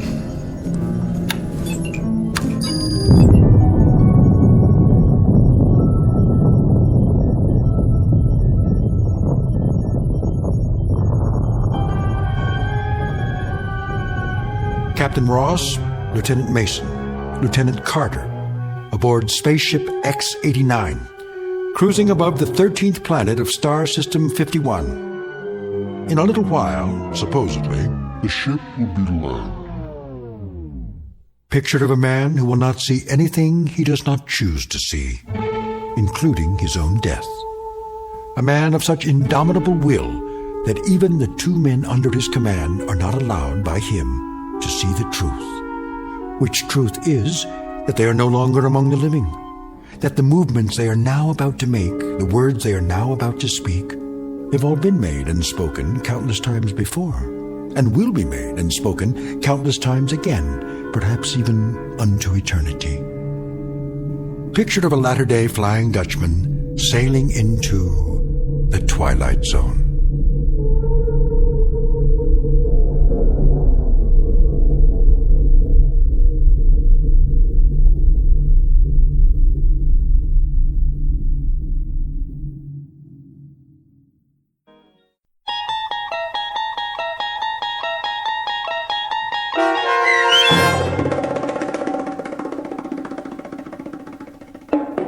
Death Ship, starring John Schneider with Stacy Keach as your narrator, was adapted for radio by Dennis Etchison and written for The Twilight Zone by Richard Matheson. Heard in the cast were Jeff Lupetin, Tom McElroy, Frenette Lebo, Amanda Amari, Doug James, and Ellie Weingart. To learn more about the Twilight Zone radio dramas and to obtain audio cassettes and CDs of these programs, visit our website at twilightzoneradio.com. The producers of The Twilight Zone wish to thank CBS Enterprises, Carol Serling, Dennis Etchison, Dick Brescia Associates, Claire Simon Casting, Terry Jennings, XM Satellite Radio, Sirius Satellite Radio, our sponsors, and our radio affiliates for helping make this series possible. This copyrighted radio series is produced and directed by Carl Amari for Falcon Picture Group. Audio editing, sound design, Foley effects, and mix for the Twilight Zone radio dramas are by Cerny American creatives Craig Lee, Michael Slaybach, Bob Benson, and Jason Rizzo. To learn more about the Twilight Zone radio dramas and to contact us, visit our official website at twilightzoneradio.com. Doug James speaking.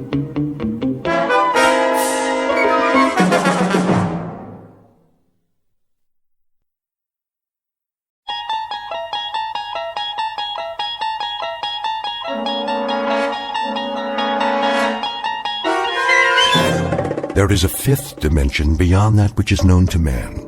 It is a dimension as vast as space and as timeless as infinity. It is the middle ground between light and shadow, and it lies between the pit of man's fears and the summit of his knowledge. This is the dimension of imagination. It is an area which we call the Twilight Zone.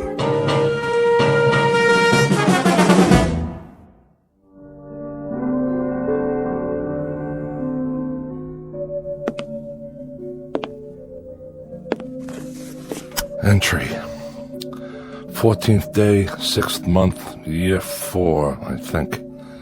Kind of runs together after a while. Got up this morning, same as always. Big deal, huh? I even made my bed. See, it's strictly the honor system up here. Yeah, one more day scratched off the old calendar. First thing I did was, let's see, I made a pot of coffee. That's what they call this stuff. Next, some breakfast. Fake bacon and eggs. Hear that? Mm-hmm. Kind of makes your mouth water, doesn't it? Gotta watch the calories, though. Putting on some pounds around the middle. That's bad for the ticker. Wouldn't want to check out before my time. I make it 46 more years, give or take a few.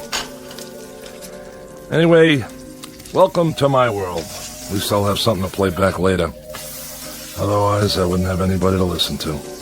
Because this way I know I'm dealing with a higher class individual. Corey, you did it again. My compliments to the chef.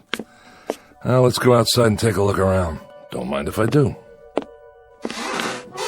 This is my backyard. And my front yard. It's all my yard now. No footprints in the sand except mine. I never even locked the door. Why should I?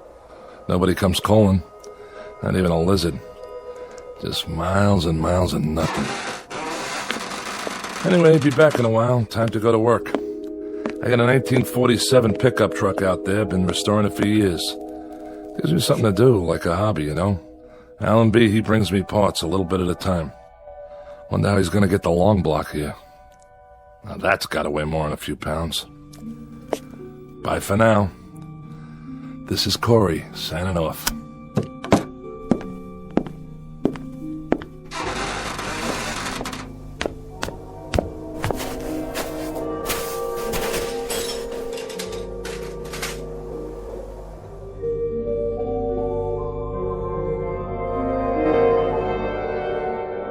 Welcome to the world of Mr. James A. Corey. A shack, a shed, and a yard made up of sand and scrub that stretches to infinity. His work? An old truck, cobbled together from junkyard parts. He takes his time, for there is a ritual to loneliness. Twice a day, Corey leaves his shack, goes over to his vehicle in progress, and makes a few minor adjustments. Then he sits in the front seat, stares through the windshield that isn't there, and perhaps succumbs to a wishful daydream that he is at the wheel of a moving car, and the car is on a highway and there is someplace to go. But this will have to remain a dream, because where this man is, there are no highways, no places to go, and no people to see. For the record, let it be known that James A. Corey is a convicted criminal placed in solitary confinement, and it matters very little that his confinement stretches as far as the eye can see. His sentence is the kind of isolation that can destroy a human mind. It is an exile far worse than a dungeon at the ends of the earth, because he has been banished to a place well beyond the earth. In just a moment, Mr. Corey will discover that he may not be alone for the rest of his life after all. And with that discovery will come the requisite spark of hope. But a spark is all it takes to fire a man's imagination in the Twilight Zone. And now, The Twilight Zone, and our story, The Lonely, starring Mike Starr, with Stacy Keach as your narrator.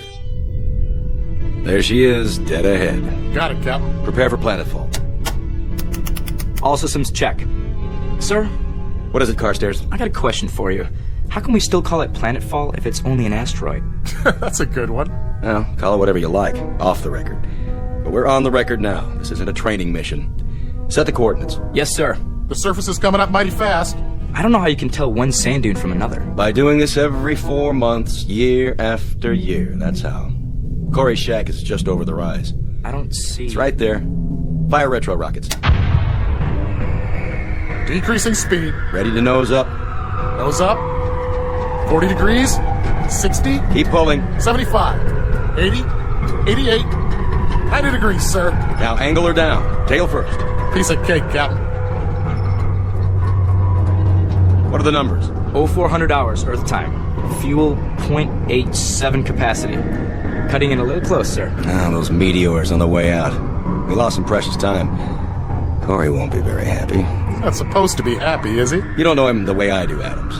He waits for these deliveries like a kid on Christmas. Always wants to hear how things are back home. What the women look like, how the world has changed. I'm the only contact he's got. If I didn't stop here, I think he'd go stir-crazy. What'd he do, anyway? He stopped caring, that's what. After he lost his wife. Yeah? And he got in a fight. Some say it wasn't his fault. The guy died, and he ended up here.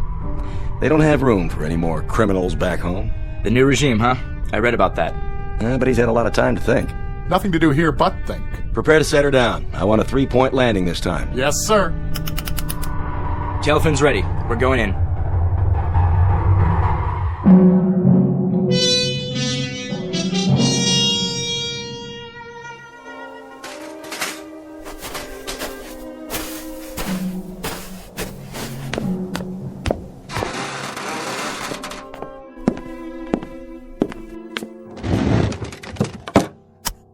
Entry, 15th day, 6th month, year 4. I'm even measuring time by this place now. I go on every day like the day before and the day before that, the weeks, the months. But I can't give in. I have to stick it out.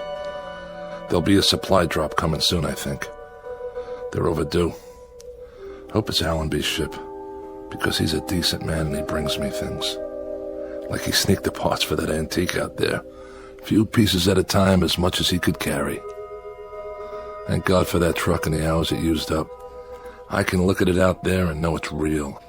And reality is what I need, because Because what else is left that I can believe in? The desert? The wind? Myself? Here's a thought. Maybe I'll end up like that truck. Inanimate. Nothing but an object sitting in the sand. Wonder if I'd still feel the loneliness. Would I feel anything? Hey!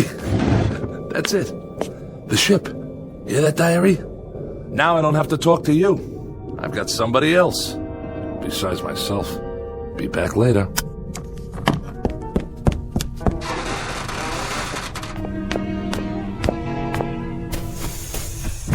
Hey! Hey! How you doing, Allenby? Corey, how are you? All right. Corey, Well, don't just stand there. Come on inside. It's hotter than blazes.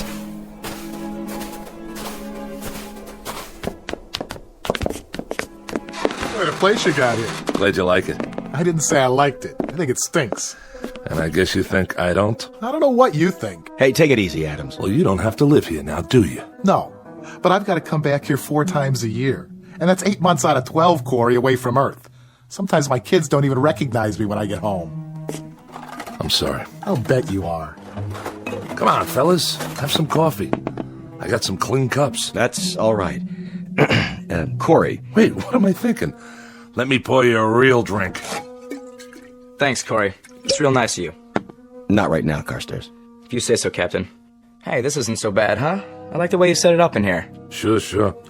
I have what I need. Most of it anyway. Thanks to the captain there. Yep, you got it made. This is Corey's kingdom, and it never changes. Sit down, everybody. How about a little poker? 4-handed draw, jacks to open. Who's in? We don't have much of a layover this time. All right, no openers. Joker's wild. There was some trouble on the way, and we lost time. Deuce is wild. How's that? Or blackjack? Anybody want to play blackjack? You can count to 21, can't you, Adams? Listen to this guy. Look, we've only got 15 minutes, guys. So what? Nobody's checking your schedule out here.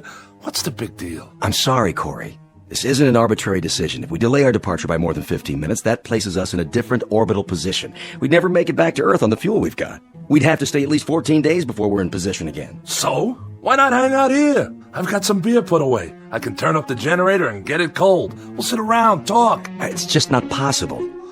It's a few lousy days. A few hours even. A couple of card games at least. How about you guys? What's the matter? Think I'll murder you or something over a bad hand? Not this time, Corey. All right. 3 or 4 minutes gone already. Better get going. I wouldn't want to foul up your schedule. Not for a lousy game of cards or a few bottles of crummy beer. How's your water supply? Don't worry about it. I got plenty. Well, I'll have a cupful then, if you can spare it. Sure. We've got some fresh on board. I'll have the men bring it over. You do that. I brought you a few more things, too. I thought you could use them. Thanks. Any news? Not yet. But I told you last time, there's been some pressure back home about this kind of punishment. A lot of people think it's unnecessarily cruel. Well, who knows what'll happen the next couple of years. Well, they may change their minds, rewrite the law, bring you back to a prison on Earth like the old days. Allenby, I have to tell you something. Every morning when I get up, I tell myself that this is the last time. That I won't be able to live another day alone, not another day. And by noon, when I can't keep still anymore and the inside of my mouth feels like gunpowder and burnt copper and deep down in my gut, I've got an ache that won't go away and it starts to spread through my body, tearing little chunks out of me. Then I think that I've got to hold out for one more day, just one more day. But I can't keep doing that forever. You hear me? I swear I'll lose my mind. You're breaking my heart. What do you know about it? That's enough. Let him go. Why should I? What do I have to lose? I said... Take your hands off me, you nutcase. Watch your mouth. Corey. You shouldn't worry about losing his mind. Look at him. He's already lost it. Back off, Adams. Now you and Carstairs go back to the ship and get the supplies. Yes, sir. Go on. Do as I tell you. And the big crate, the one with the red tag, handle that one gently. How about using the truck out there? Some of the stuff's pretty heavy. It's not running today. It isn't, huh? What's the matter, Corey? Out of gas? Lots of places to go around here. There's the country club past the mound over there. And the seashore over that way. And the drive-thru restaurant. That's around here someplace, isn't it? Knock it off, Adams.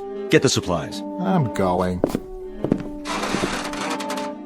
I brought you some parts for the truck, a set of coil springs. I got some magazines, too. Strictly on my own. Some old vintage movies, science fiction. You'll get a kick out of them. I'm sure I will. I brought you something else. Yeah? It would mean my job if they found out. Look, Allenby, I don't want your gifts.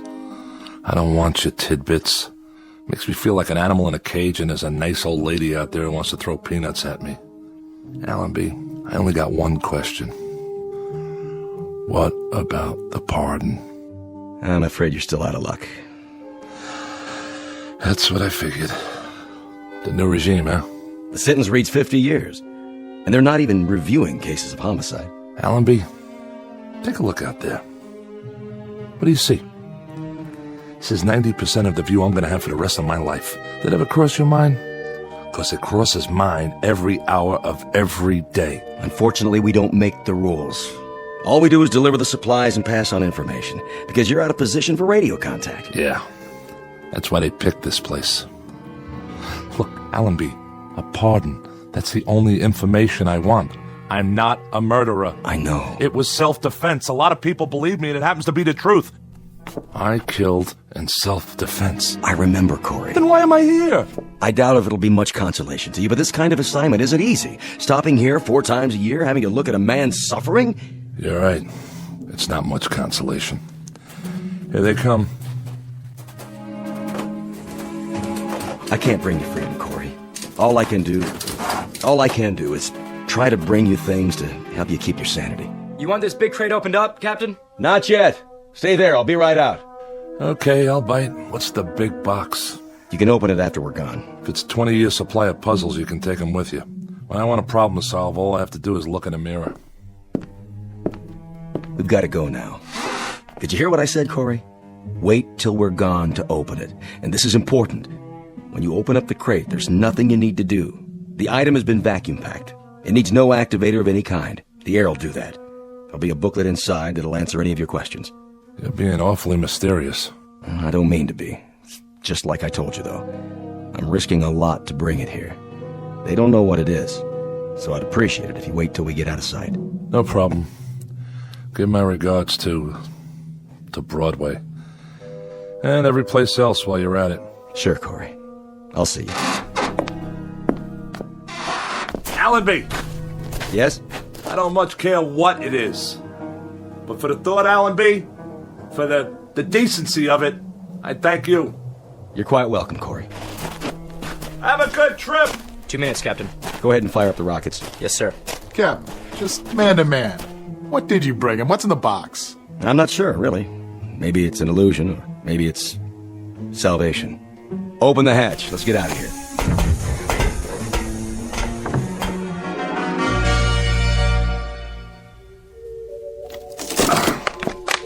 What? You are now the proud owner of an XB-1 robot. This model represents the latest in modern technology. Do not think of it as a machine. For all intents and purposes, it functions as a highly sophisticated simulacrum of a human being. Hello. My name's Alicia. What's yours? Hold on a minute here. Don't I speak clearly enough? No, you sound fine. Fine. What is this thing? Both physiologically and psychologically, she is comparable to a living human with a full set of emotions, a writable memory track, and the ability to reason and to speak. She is immune to organic illness and under normal circumstances should have a lifespan similar to that of a human being. Caution must be taken against exposure to excessive heat and moisture. She comes complete with a loose-fitting microfiber garment for general use. Would you answer my question, please? What question? What's your name? Corey. My name's Corey. I like that name. Good. Glad to hear it. Now, if you don't mind, what are you doing? What is this place? This is mine. My place. Yours? Where I live. Alone. Allenby must think I'm pretty far gone. Hey, don't move that. It's my cup. I've still got some water left. Water? Do you like water, Corey? Yeah, I like it. Leave it, I told you. Would you like some more water? No, that's okay. Not right now. Very well. Where is your place? Where? On an asteroid, all right? Asteroid. I know that word. 6,000 miles north to south, 4,000 east to west. It's got atmosphere, gravity, the works. Now, why don't you just... What, Corey? Stop saying my name! Get out. I don't want some machine in here. I'm not a machine. I'm an XB-1. Go on, get out. Corey? Corey? Corey?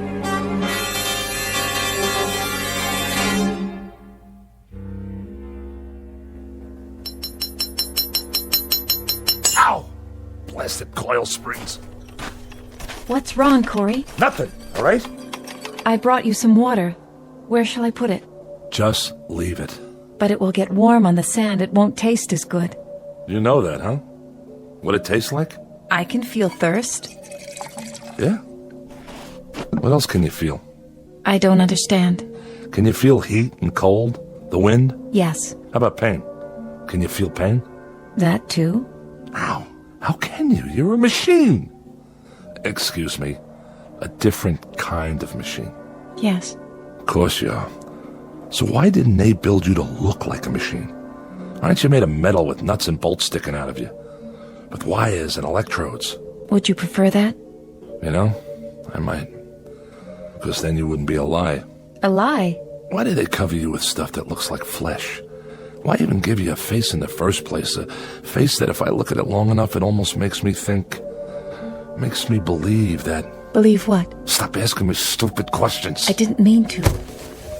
Look at me. Don't hang your head. Corey. Turn that face up. I'm talking to you. Corey, please. Don't give me any of that phony stuff. Somebody program it into you? Why? What's the point? To mock me? I'm not mocking you, Corey. Yes, you are. Every time you talk to me, every time you look at me, like right now, I'm being mocked. You hurt me, Corey. Hurt you? How could I hurt you? This arm, it isn't real. Please, let go of me. There aren't any nerves under there. There aren't any tendons or muscles. There isn't any flesh and blood. But you don't even know what I'm talking about, do you? What are you doing? Just what do you think? I'm looking for the right tool for the job, and you know what that job is? No. I'm going to turn you back into parts the way you should have been in the first place. Maybe I can use some of them in the truck. Corey, that's a hammer. That's right. That's what it is. You know what you are? You're like this broken down heap of iron sitting here. Exactly like it. You're just a hunk of metal and plastic and God knows what, with arms and legs instead of wheels. That heap doesn't mock me the way you do. Doesn't look at me with make-believe eyes and talk to me with a make-believe voice. No. Well, listen, you machine. I'm sick of being mocked by some kind of ghost, by the memory of what a woman looks like. Well, I don't need it. I've got enough memories. I don't have to be reminded of anything. And that's all you are. Nothing but a reminder that I'm so lonely I'm about to lose my mind. That's right. Close your eyes if you want. I don't care. Corey. What are you? Oh, Corey. Are those tears? Yes. You can cry, too? When I have reason. I can't stand to see that. But why? What are you crying for? I'm frightened. Frightened of me? You can feel fear? Yes. The book said with a full set of emotions. What else can you feel? Sadness. You can? And happiness, joy, mystery, wonder, and other things. Such as? Loneliness. I don't believe it. Don't you? There you go again. Listen, it's hot out here. Yes, that's not good for me. We'll go back inside. All right. Yeah, better? Much better. In a little while, maybe we'll have some dinner or something, okay? That would be nice. And we can talk. If you wish. You like to talk, don't you? I mean, sit around, have conversations? Yes, Corey. What would you like to talk about? Anything. Tell me everything you know. Everything? I don't know very many things yet. You'll learn, Alicia. You'll learn.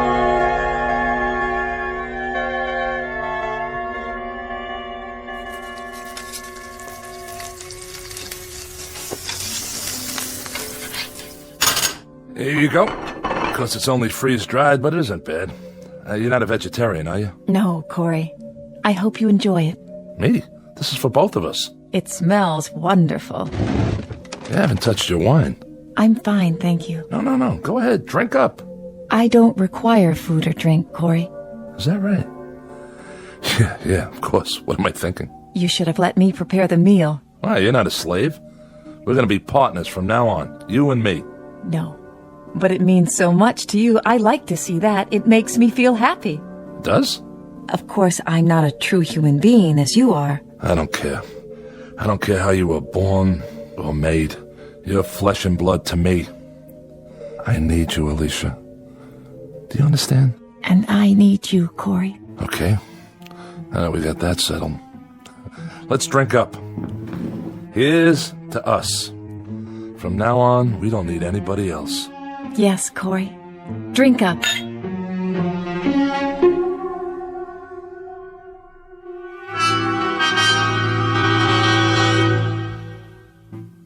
Alicia has been with me for 11 months now. Twice when Allenby brought the ship in with supplies, I've hidden her so the others wouldn't see. But each time, I've seen the question in Allenby's eyes. It's a question I have myself. And I don't have the answer. It's difficult to explain the sum total of this relationship. It's strange, all right. Man and machine. But it's also man and woman. There are times when even I know that Alicia is simply an extension of me, a mirror of my needs. I hear my own words coming from her. The things she's learned to love are the things I love. Where do you want to store the magazines and books, Corey? Anywhere, Alicia. Anywhere you'd like. I think I've reached the point now where I won't analyze her any longer. I accept her as a part of my life, an integral part. I don't know how I ever got along without her. Because I'm not lonely anymore. Each day is something I can live with, something new. It's a gift. Nothing else matters. Because I love her. I've been trying to get up the courage to tell her. That's all for now. Alicia? Yes? I think I'll go outside and work on the truck for a while. Shall I go with you? That's all right. No, wait. Why not? You can see how it's coming. Just don't stay in the sun too long. I won't. I haven't done much work on it lately, but it's gonna get finished. And it'll be great, I promise. I believe you. Go on, get in the front seat. If you like. Right next to the driver. Are we going somewhere? We sure are. Let's see, how about burgers and a movie? But we have the movies Allenby brought us. Haven't you ever been on a date? First, I pick you up. Then we go to the movies, a drive-in. How about that? You don't even have to get out of your car. Then we go to a drive-in restaurant on the way home. We still don't have to get out of the car. Isn't that something? We order burgers and fries, maybe a chocolate shake. Then we drive home real slow. Home? You know, where we live. Where we really live. Where we belong. Sounds wonderful. Sure it does. There's lots of places we could go. Take a drive out to the beach or a cruise. So I can show off my girl. Would you show me off, Corey? You're darn right I would. 'Cause you're beautiful. Alicia, something I've been wanting to tell you. Corey? Yeah, What star is that? you can't see stars in the daytime. I was going to tell you. But maybe it's a ship. The ship's not due for another month. What is... There! See it flash? It looks like silver. Wait a minute. It must be Allenby's. That's the only one that ever comes this close. Corey, what does it mean? I'll find out. You wait here. Just wait, all right? If you say so.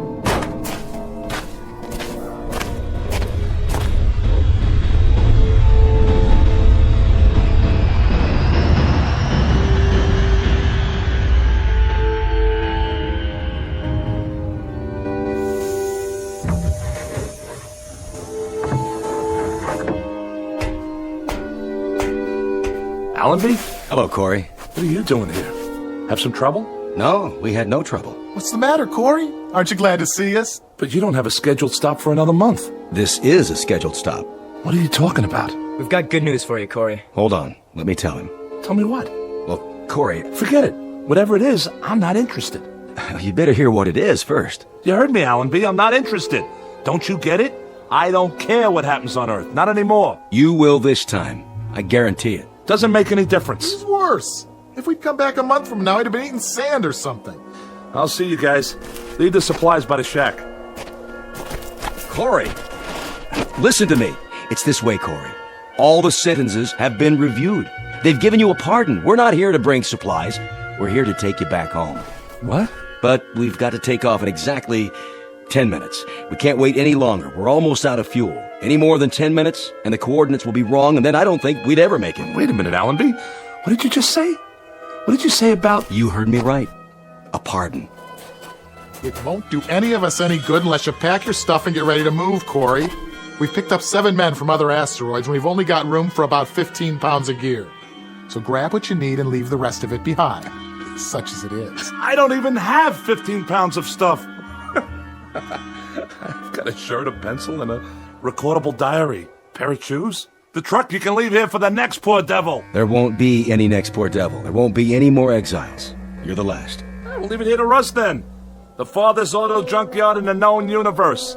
And Alicia and I will wave to it as we leave. We'll just look out of the porthole and throw it a kiss goodbye. The car, the shack, the salt beds, the sand dunes, the whole works.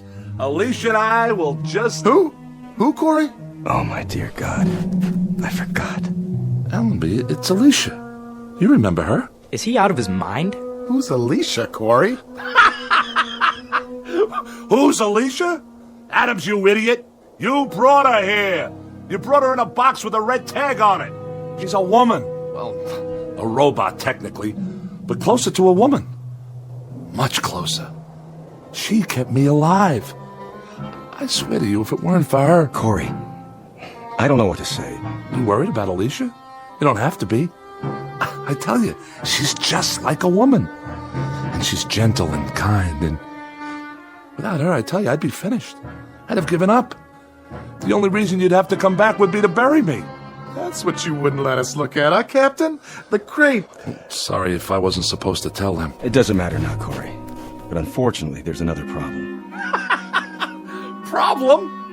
There are no problems left on heaven and earth. We'll pack up 15 pounds of stuff and we'll climb in that ship of yours, and when we get back to that beautiful green earth... 15 pounds? 15 pounds? You've got to have room for more than that. Throw out some equipment. Alicia weighs more than 15 pounds. That's the point, Corey. We're stripped now. We've got room for you and nothing else except that little recorder of yours and the pencil. You'll have to leave the robot here. Allenby, she's not just a robot. You leave her behind. That's murder. I'm sorry, Corey. No, you don't understand.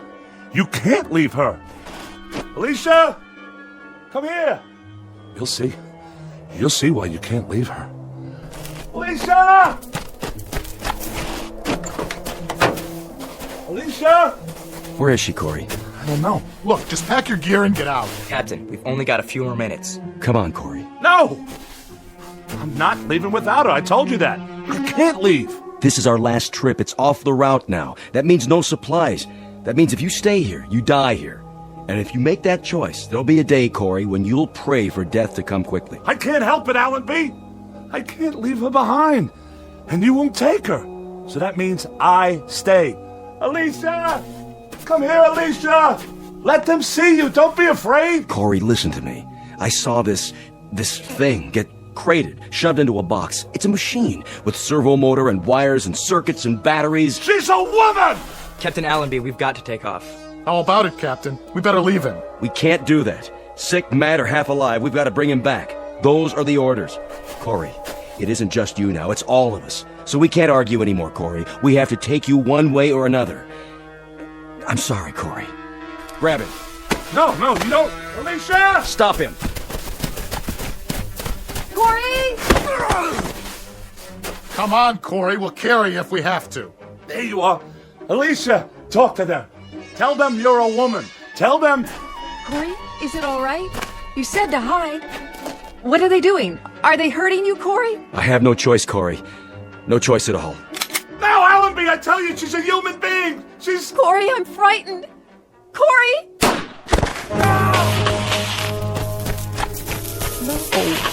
You see, Corey? There's nothing behind that face except wires and circuits and visual receptors. Alicia. Alicia. Corey? Corey? Corey? Corey? Corey? Come along now.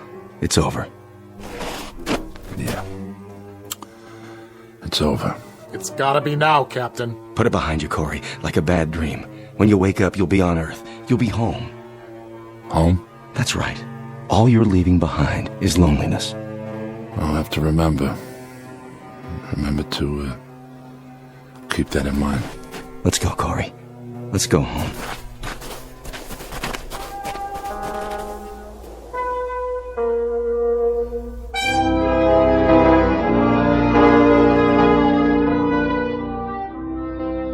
Down below, on a microscopic piece of sand that floats through space, is a fragment of a man's life. Left to rust is the place he lived in and the machines he used. Without use, they will disintegrate from the wind and the sand and the years that act upon them. All of Mr. Corey's machines, including the one made in his image and kept alive by love, but now obsolete, in the Twilight Zone.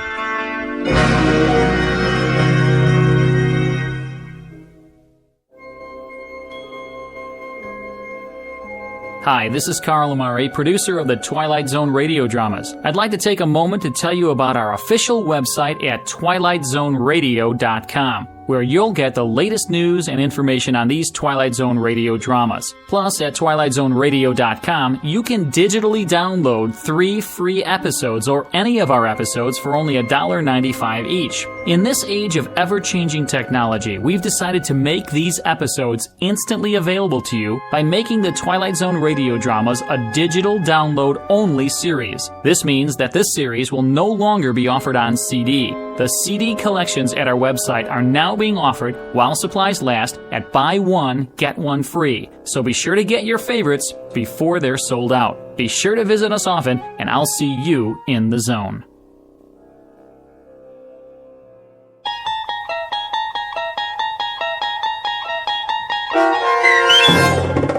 The Lonely, starring Mike Starr with Stacy Keach as your narrator, was adapted for radio by Dennis Etchison and based on a script by Rod Serling.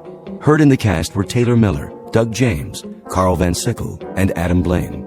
To learn more about the Twilight Zone radio dramas and to obtain audio cassettes and CDs of these programs, visit our website at twilightzoneradio.com. This copyrighted radio series is produced and directed by Carl Amari and Roger Wolski for Falcon Picture Group. Doug James speaking.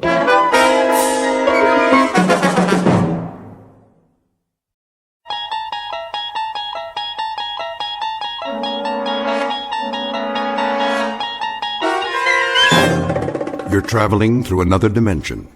A dimension not only of sight and sound, but of mind. A journey into a wondrous land whose boundaries are those of imagination. Your next stop, the Twilight Zone.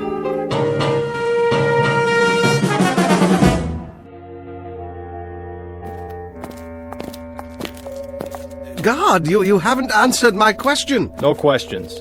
But it's a simple one, a very simple one. Where are you taking me? You'll find out. You come before dawn with no arrest warrant? We don't need a warrant. But of course you do. Not for a hearing. Oh, is that what this is about, an investigative hearing? At such an hour? Chancellor's orders. You mean the Chancellor himself wants to see me? Why on earth? Inside. Is this the Chancellor's office? Inside. Hello. Hello.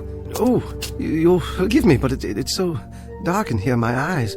There's a bench along the wall. Why don't you sit down? And you are? Mary Lampert. Wordsworth.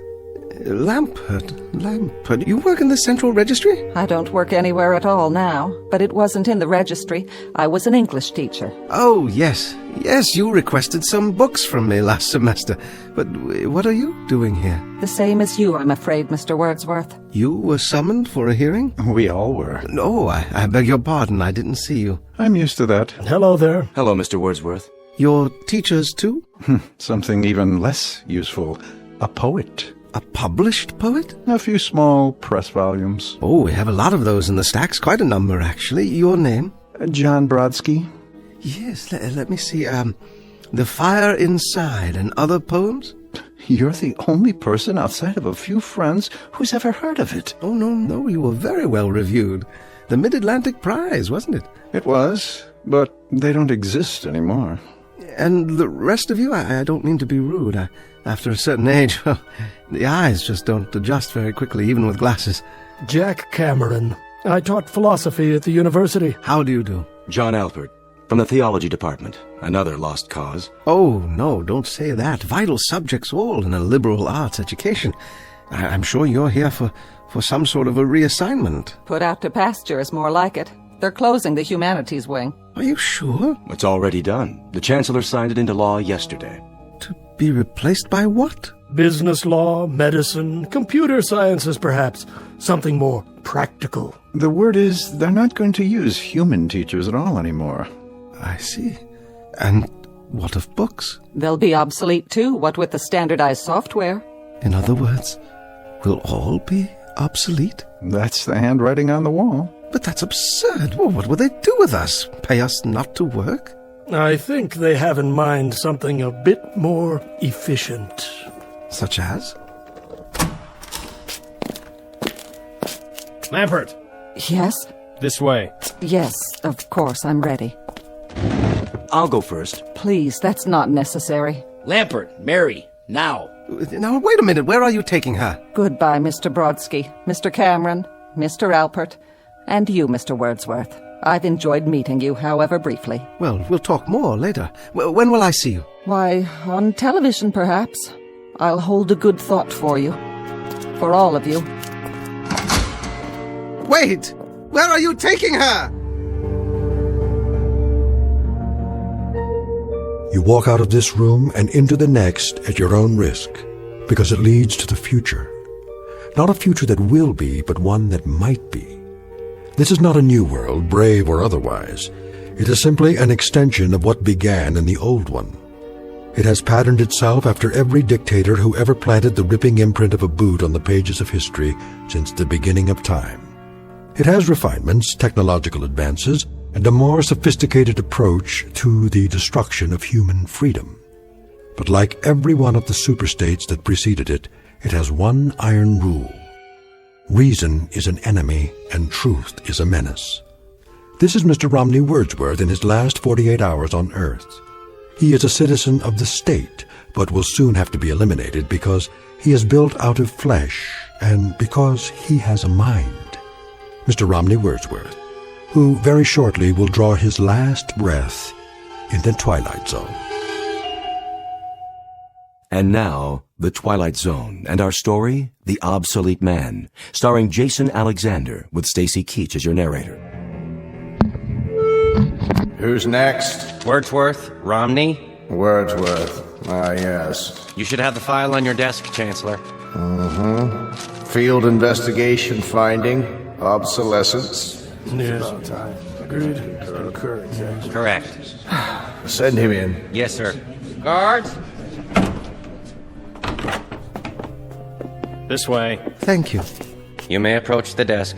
If you like. You know why you're here, Mr. Wordsworth? Not entirely, no. Ask him to speak up. I'd ask you to speak up, if you will. In general terms, yes, sir. But I do have a few questions. Your questions will be answered in due course. Now then, you've been under investigation, Mr. Wordsworth. I have? For the mandatory period of 1 year and 11 months. I was never notified of any investigation. Notification is not required under the new edicts. Really? I have the results before me. The determination is that you're obsolete That's an interesting word you use. Therefore, the purpose of this hearing is to make a finding in the matter and sentence you accordingly. You understand that? Yes, sir. I suppose I do. Your occupation, Mr. Wordsworth? Librarian. They don't have those anymore. A what? A librarian, sir. Has this man had counsel? Yes, sir, he has. Are you sure he knows his rights? He's been given orientation, sir. I'm told that you've had counsel and been given orientation, Mr. Wordsworth. Well, in a manner of speaking. Just prior to entering this room, I did have a brief conversation with someone or other. He was wearing a uniform, very much like your own. That would be one of the subalterns. So you've been instructed. However, I'm still not sure in my own mind that you understand the purpose of this hearing. I'm doing my best, sir. The field investigators in your sector have classified you as obsolete. This finding carries with it serious implications, legally speaking. Do you understand that, Mr. Wordsworth? Serious implications, yes. Now I ask you again, your occupation? I am a librarian. I could lie to you and say curator of records or historian or data manager, but that's my occupation, my profession. It's an honorable tradition. If you people choose to call it obsolete... Ask him to clarify. Yes, clarify. Request clarification of the term. The term, Mr. Wordsworth, you people. You make reference to the state? I make reference to the state. And you persist in declaring your occupation as being that of a librarian? That is correct, sir. A librarian having to do with books? Yes, sir. Books of all types and description. Since there are no more books, Mr. Wordsworth, there is scant need for libraries. Oh, but there are books. Some going back decades, even centuries. The older ones are in constant need of repair. Even the newer ones require preservation. Well, do you know that books printed on paper containing wood pulp are in danger of deterioration? A kind of oxidation or slow burning, you might say, if they're so much as stored on wooden shelves. Not to mention the effects of light and moisture. Please, Mr. Wordsworth. No, the only safe method is to keep them in metal cabinets, in absolute darkness, if possible, in a temperature-controlled environment. Of course, rag or hemp paper doesn't deteriorate at the same rate. That's why some ancient volumes are unyellowed and still quite usable. What sort of books are you talking about? Oh, anything printed before the 19th century. The older, the better. The Gutenberg Bible is a famous example. To close the subject, with no further need of libraries, it follows that there is little call for the services of a librarian. Now, I must ask for clarification. Did you say no further need? Case in point, a priest or minister, he would claim that his function is preaching the word of God. But of course, since the state has proven that there is no God, that would make the function of such a person somewhat academic as well. Academic? Meaning theoretical, without practical function. But there is a God. You're in error, Mr. Wordsworth. There is no God. You know that? The state has established it. Established it? How? By scientific proof, or the lack thereof. You cannot erase God with an edict. This is not a debate. It's not a matter of laws and proclamations. You are obsolete, Mr. Wordsworth. A lie. No man is obsolete. You have no function. You are an anachronism, a ghost from another time. I'm nothing more than a reminder to you that the state can't destroy words and the concepts they represent by burning pages. You're a bug, Mr. Wordsworth, a crawling insect, a bookworm. An ugly, misshapen little creature that has no purpose here, no meaning. I am a human being, as are you. A human being? Is that what you lay claim to? You're a librarian, Mr. Wordsworth. You're a dealer in books that no one reads, and 2-cent fines and pamphlets, enclosed stacks in the musty insides of a language factory that spews out meaningless words on an obscure assembly line called the printing press, whose time has long passed. Words, Mr. Wordsworth, that have no substance and no dimension. Like air, like the wind, like a vacuum that you make believe has an existence by scribbling index numbers on little cards. I don't care what you say. Don't approach the bench until you're told to. And I tell you I don't care. I'm a human being. I exist. And if I speak one thought aloud or in writing, that thought lives even after I'm shoveled into a grave. This I know beyond the shadow of a doubt. Delusions, Mr. Wordsworth. Delusions that you inject into your veins using a needle filled with printer's ink. The narcotic you call literature.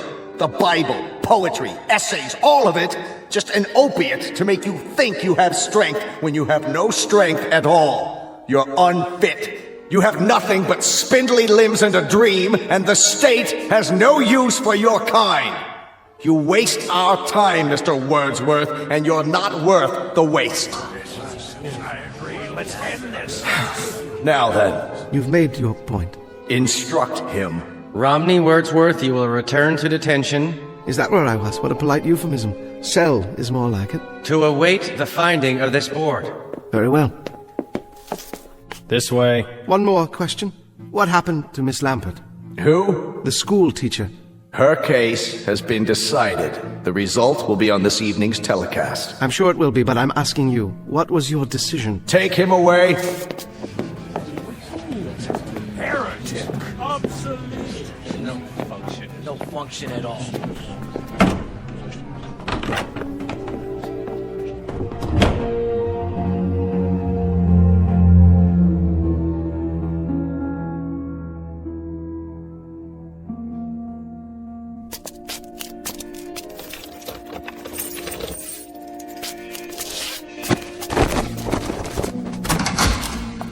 Mr. Wordsworth, how did your hearing go? Well, I'm not honestly sure, but I have a pretty good idea. At least it hasn't been decided yet. Oh, no, not yet, but I don't think it will take them very long. Ambiguity, the devil's playground, and my stock in trade. Miss Lampert hasn't come back yet. That means her case has already been decided. That's what they said. Where would they take her in that case? Back to her living quarters, I imagine, to await the carrying out of the sentence. As for myself, I'd rather carry it out alone. Not thinking about hemlock, are you? Don't tell me you are. That's not what they use nowadays. Too hard to measure the dosage. Get me a bottle of good scotch. I'd like to go out on a bender. Just give me a pen and paper. But they'd only burn it. Not if it's televised. I can recite to the camera. A public reading at last. Some of it has to get through before they cut off the sound. They can't cut it off. It's an official edict. The equivalent of the condemned man's last words. No matter what those words are? Oh, they'll denounce the statement as soon as it hits the airwaves. But until then, for one shining, glorious moment, I'll have an audience. And someone somewhere may hear my words and understand. Gentlemen, you're dooming yourselves. As if you believe in the superiority of the system, in its right to exist at all. But it does, with or without moral justification. Do not go gentle into that good night. Dylan Thomas? But rage against the dying of the light. We can rage all we like. No one's going to hear it. No? Think about it. What are you driving at? I wonder if they've reached a decision yet.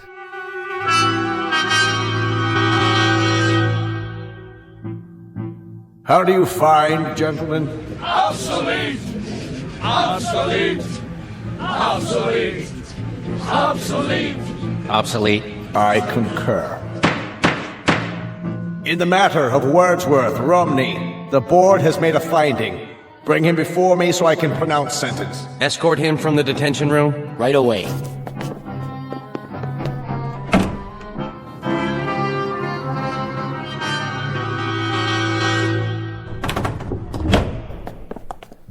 Approach the desk, Citizen Wordsworth. Yes, sir? In the matter of your finding, the board declares you obsolete. Mm-hmm. Your rights are as follows. A comment, Chancellor. The lights, it's my eyes. Can some of the lights be directed at the desk so that I can see who I'm addressing? Your rights are as follows, Mr. Wordsworth. You are to be liquidated within a period of 48 hours. They still use that word? Liquidated?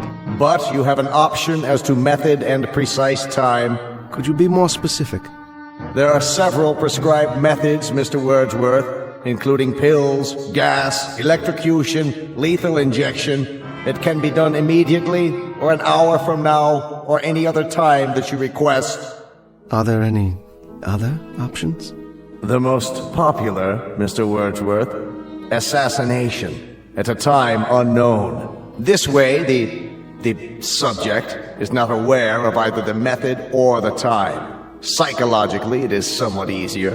In terms of one's mental state, it's the most humane. Then I'd have to say, I'm a very rich man. Louder, please, and step into the light.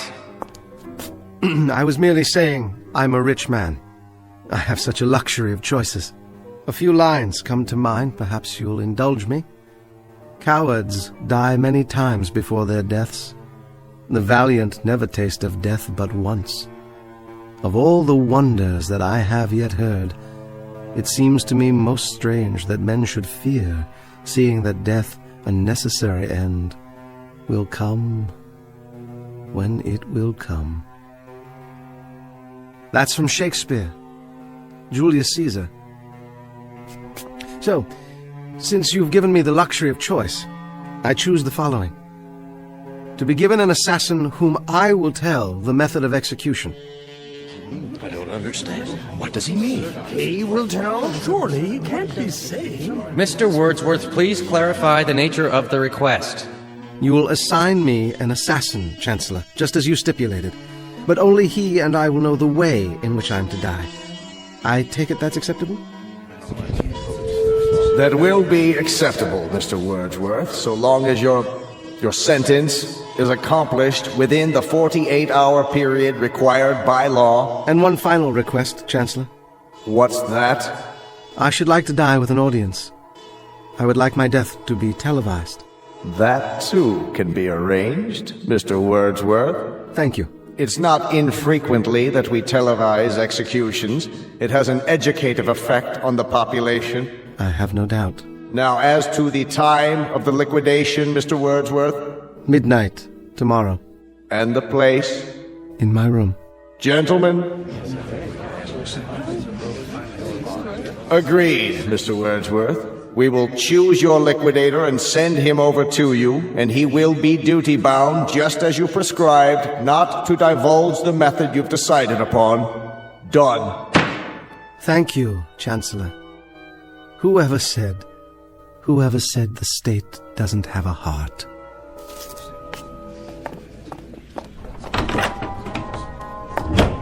An odd one.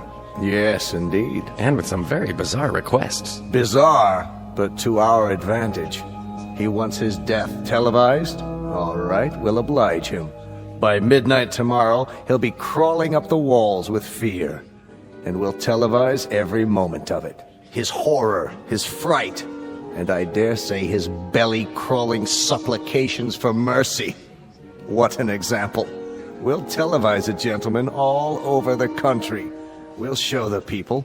We'll show them how this obsolete man, this librarian, dies.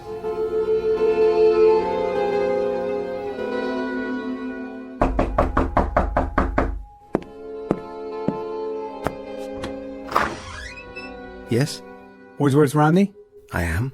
I'm here to install a television camera. Oh, yes. Come in. Come in. Bring the equipment in, please, guard. Then wait outside. Yes, sir. I'll call you when I'm finished. Very good, sir. I'll be in the hall. Forgive the close quarters. A librarian can't afford more than a studio apartment these days. Librarian, sir? Never mind. Would you care for some tea? No, thanks. I'm on a schedule. Oh, of course, yes. Other installations. Alpert, is that one? How about Cameron? And the other, what was his name? Brodsky, the poet. I don't know. The guard has the manifest. Oh, yes, I see. Is this all the equipment you need? It's not very much. It doesn't need to be. It's miniaturized. See, all I do is mount this lens on the wall in the corner, and that's it. As long as it gets a wide angle of the whole room. Impressive, I must say. And what about sound? Sir? There'll be a microphone, won't there? Built right in. Full frequency. Broadcast quality. Splendid. Well, don't let me get in your way. Do whatever you have to do. Good idea. Not a lot of time left. Oh, a couple of hours more? I mean, you probably want some time to yourself for whatever. Yes. I'll be out of here in 20 minutes. Wonderful. I mean, very professional of you. Do you happen to know what happened to the school teacher? School teacher? A friend of yours? Not really. I hardly knew her. Not on my list. Oh. You ought to turn on the TV. That'll tell you. Why didn't I think of that? You know, I spend every evening reading. These things are your books, huh? You mean you haven't seen any before? I remember when I was a kid. They had pictures in them. Oh, they have much more than that. And with my collection grown so large, there hasn't been time for television in years. Even the state broadcasts? The state broadcast? Oh, you mean the chancellor's speeches and so forth. And on the domestic front, the economy is on an upswing. With unemployment virtually nil, corporations are tightening their belts in preparation for higher productivity next quarter when the trade deficit reaches zero. The government is purging thousands of obsolete personnel with tens of thousands to go before year's end. Did he say tens of thousands? One example is Miss Mary Lamport, who was terminated early this evening.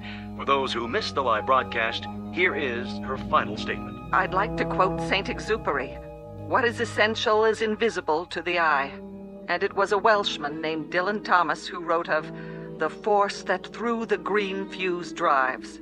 Well, I've spent my best years nurturing that life force, helping it break through the concrete and steel that seal us away. And I now know that there is no force in the universe that can crush. That's the drugs kicking in. Drugs? Her choice. She wanted to go out painless. They gave her an injection. Sure kept talking for a while, though, didn't she? All those words. She almost made it. Made what? I've seen enough. Go on with your work. I don't mean to distract you. All done? Surely not. There. Go ahead, turn your TV back on. See? There's you. There's me. You're right. Isn't that amazing? Sharp and clear for all the world to see. Fiber optics. Some picture, huh? Yes. I don't know how to thank you. What's the cost? No charge. A tip, then. Consider it a kind of bonus. One of my books, perhaps. No, thanks. You can take your pick. Anyone at all. They'll only be burned afterwards. I don't have time to read. Thanks anyway. Guard. Trouble? No trouble. I'm finished is all. Let's go. Take it easy, Mr. Wordsworth. Don't fight it, okay? I'll do my best. It'll be easier that way. Well, now then. Nothing left to do but wait. 1 hour and 15 minutes. I'll set the clock, then lie down, and wait. It won't be long now.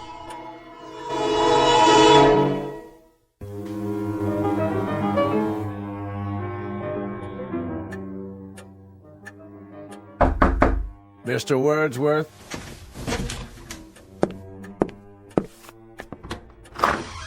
Come in, Chancellor. So, this is how a librarian lives. Have a seat, please. I'm sorry there's only the one chair, but with so many books. Thank you for coming. Very irregular, Mr. Wordsworth. Is it? Highly irregular. That you came at all? Do you know why I came? Do you? I invited you. By all means, you invited me.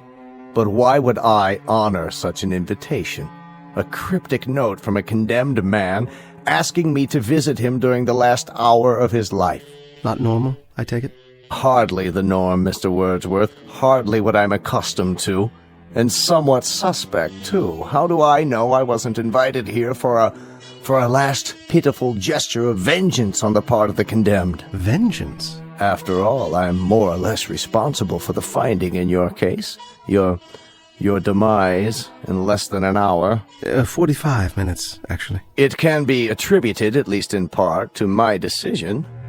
Nonetheless, that was the finding. Do you mind if I smoke? No, not at all. You're my guest. I'll tell you why I came, Mr. Wordsworth. Please. Perhaps to prove something to you. And that is? To prove to you that the state has no fears. None at all. Well, you'll forgive me, Chancellor, but that has the elements of a joke. How so? Well, you come here to my room to prove that the state isn't afraid of me.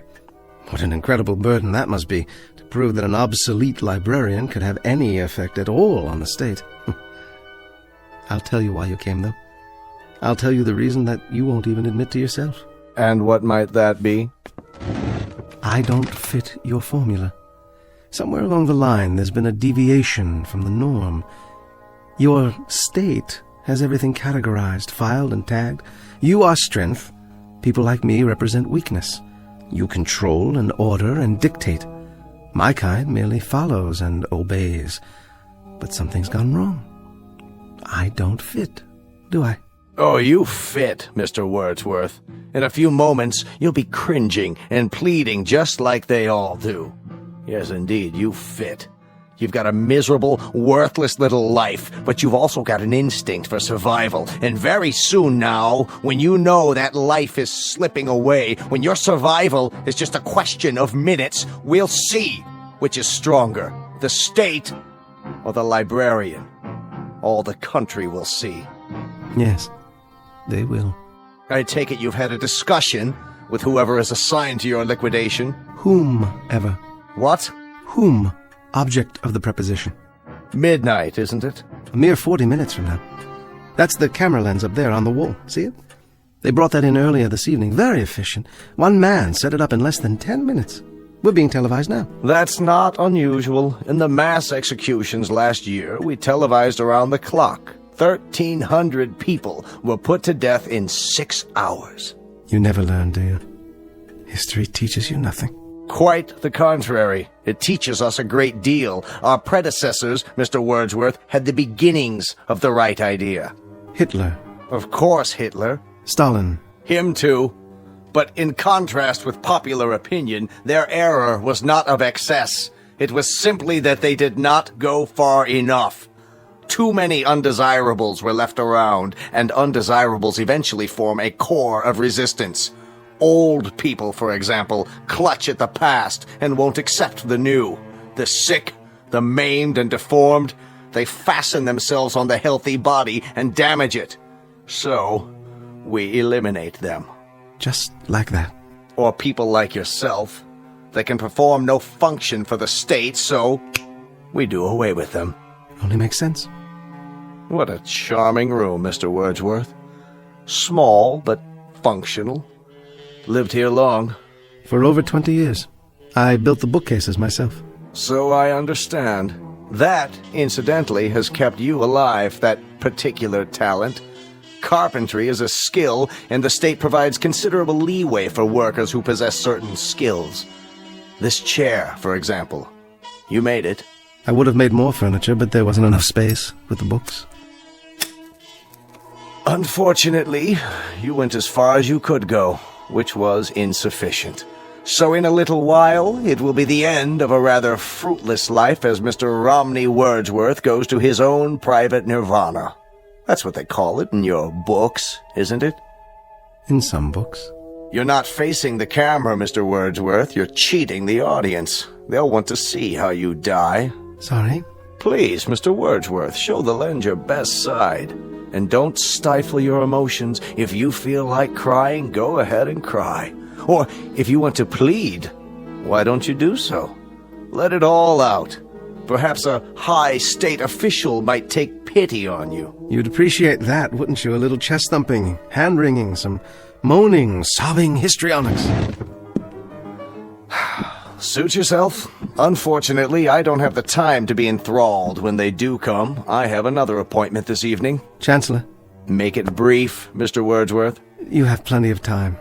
Smoke as many more of your cigarettes as time allows. How's that? I haven't been entirely fair with you, Chancellor. I invited you here for a very special reason.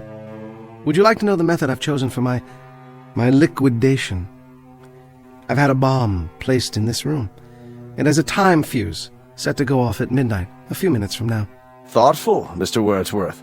A relatively quick and painless death. Isn't it, though? And yet, knowing that you're going to be blown to smithereens is not the happiest of thoughts, is it? That depends on the individual. Yes, it does indeed. I'll bid you goodbye, then.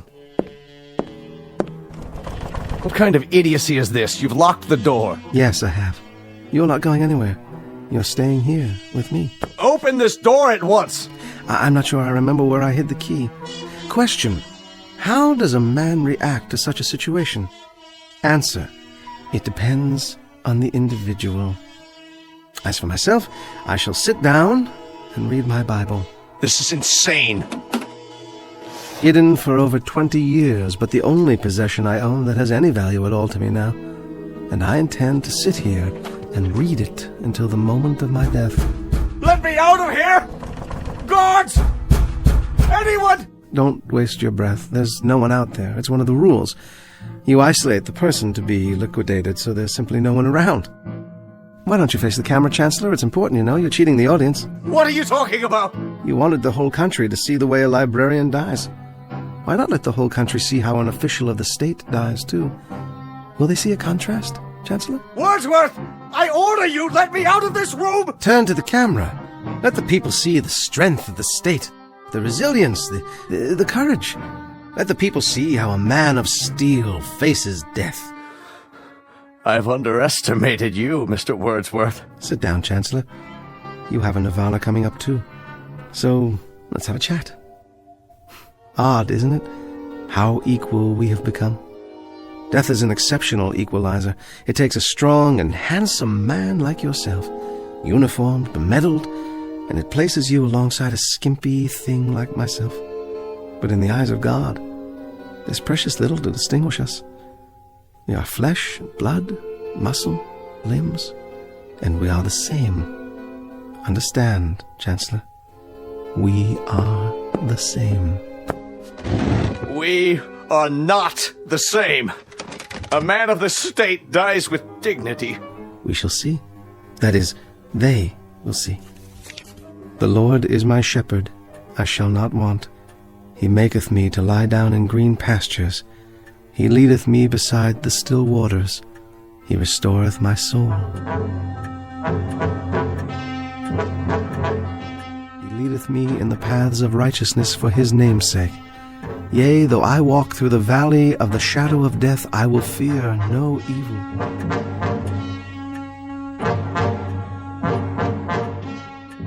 Thou art with me. Thy rod and thy staff, they comfort me. Thou preparest a table for me in the presence of mine enemies.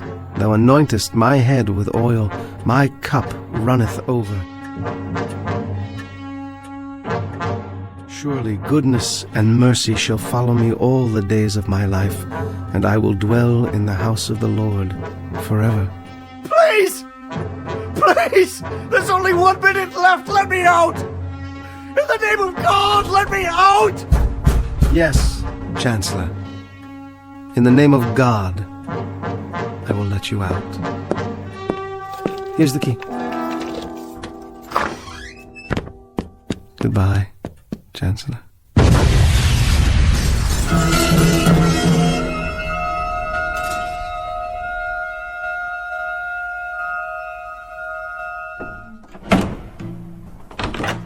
This way. Take your hands off of me. What is the meaning of this? You may approach. I don't understand what's going on. You all know me? No further. Stand where you are. There's been a misunderstanding. I've served the state for years. In fact, I'm the one who created the current edicts and passed them into law. I am the new chancellor. You have been removed from office. But why? The field investigators have declared you obsolete. You have disgraced the state. You have proven yourself a coward. You therefore have no function. I must protest. Let me speak. Return the prisoner to the detention room while we determine his sentence. The finding of this hearing is that he is obsolete. No! Wait! Hear me out! Obsolete! Obsolete! No, wait! Please! No! Obsolete! No! Obsolete! No! Obsolete! No! Obsolete! Obsolete! Obsolete!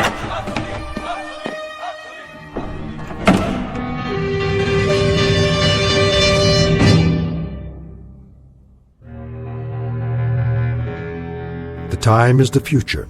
Not a future that will be, but one that might be. Not just this story's lesson, but a lesson for all time. So long as men would speak their mind, and so long as tyranny would seek to muzzle them. File this case under M for mankind in the Twilight Zone.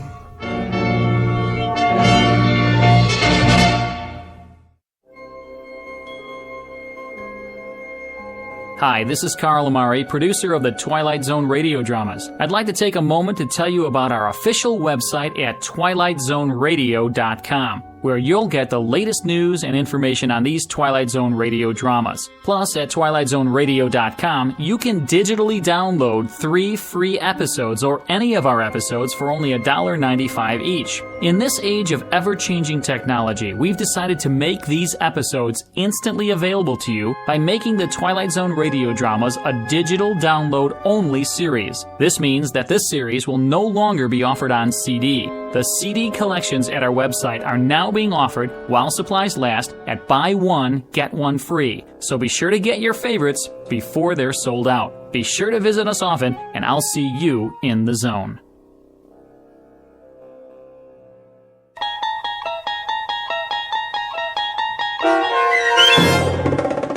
The Obsolete Man, starring Jason Alexander, with Stacy Keach as your narrator, was adapted for radio by Dennis Etchison and based on a script by Rod Serling. Heard in the cast were Christian Stolte, Joe Forbrick, Meg Thalkin, Rick Plastina, Doug James, Rob Riley, Lynn Foley, Carl Amari, Roger Wolski, and Vince Amari. To learn more about the Twilight Zone radio dramas and to obtain audio cassettes and CDs of these programs, visit our website at twilightzoneradio.com. This copyrighted radio series is produced and directed by Carl Amari and Roger Wolski for Falcon Picture Group. Doug James speaking.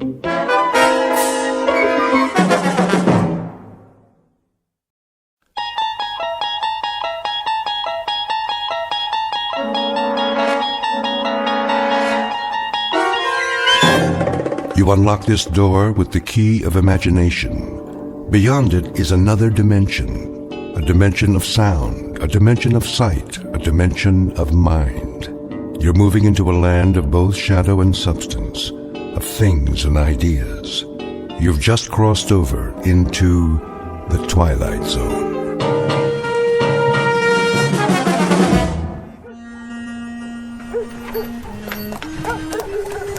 Oh, there.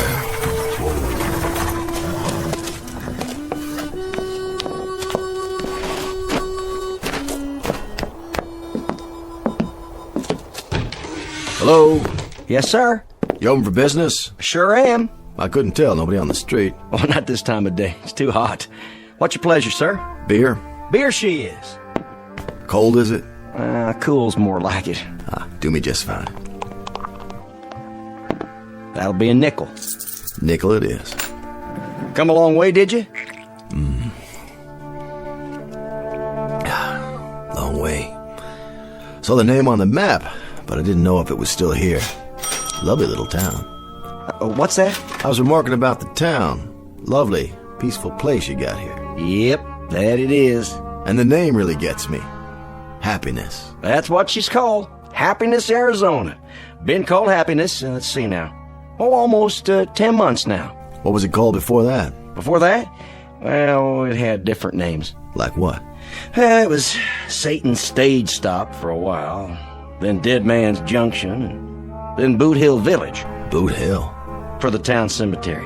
You passed it coming in. Well, that I did. I saw the sign on the side of the road. Said it was to commemorate the... Let's see, how did it go? The many people killed in the course of our turbulent beginnings. Right. 128 people buried up there. That many? Every one of them shot dead. Is that a fact? Well, save one who died of natural causes. Well, things sure have changed. Now you got the Happiness General Store, the Happiness Hotel. It didn't used to be that way, I'll tell you something, mister. This town wasn't fit to live in. No? No, sirree, Bob. Well, there wasn't one night you could come in this bar and not have to step over a dead body. Hard to believe. Nothing but shooting and killing going on night after night. Even my brother John, rest his soul. We had more folks biting the dust than we had coming to Sunday meeting. Do tell. And you know what happened? I couldn't begin to guess. Well, I'll tell you. Town just kind of took stock of itself, got a real strong sheriff from Dodge City, put the old kibosh on firearms, built a jail and gallows, enforced the law. Next thing you know, Happiness, Arizona. That's quite a story. Happiness, where a man can walk down the street and have himself a drink without checking the mirror to see who's gunning for him.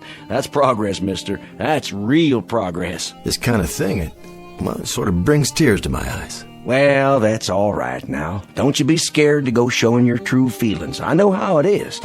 You live with violence and killing all your life, and then suddenly it's just like, well, kind of like the sun coming up over a dark cloud and shining down on you with the warm rays of beneficence. That's mighty well put. I do a little preaching on the side, too. I'm not surprised to hear that. What's your line? My line? Your work. What do you do? Oh, I'm on the road a lot. Selling? In a manner of speaking. Services is what I supply. Can I get you another beer? That would be right kind of you. Services, you say? What kind of services? Oh, you wouldn't be interested. Well, you never know. I might be able to throw a little business your way. Well, you might at that. This is the kind of town that generally can use me. What services do you supply? I bring back the dead.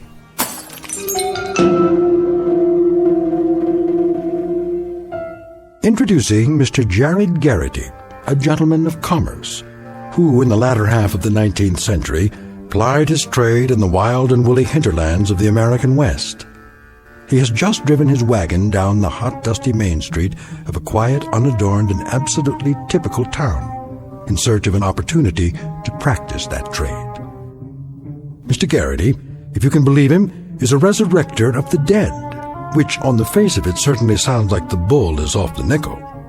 But to the scoffers amongst you, and all you ladies and gentlemen from Missouri, don't laugh this one off entirely, at least until you've seen a sample of Mr. Garrity's wares and witnessed an example of his services. The place is Happiness, Arizona. The time, about 1890. And you have just entered a saloon where the bar whiskey is brewed, bottled, and delivered on special order, direct from the Twilight Zone. And now, The Twilight Zone and our story, Mr. Garrity and the Graves, starring Chris McDonald, with Stacy Keach as your narrator.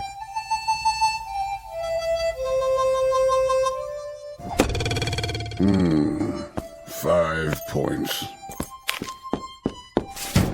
Sheriff!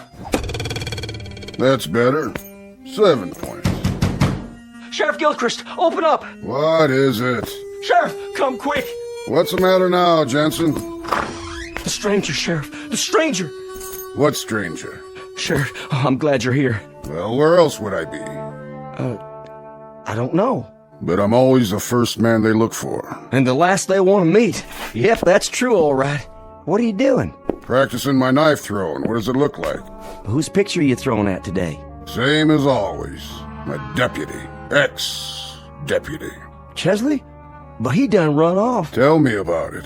Oh, Sheriff, you gotta come quick. It's that stranger feller. All right. Just let me strap on my gun.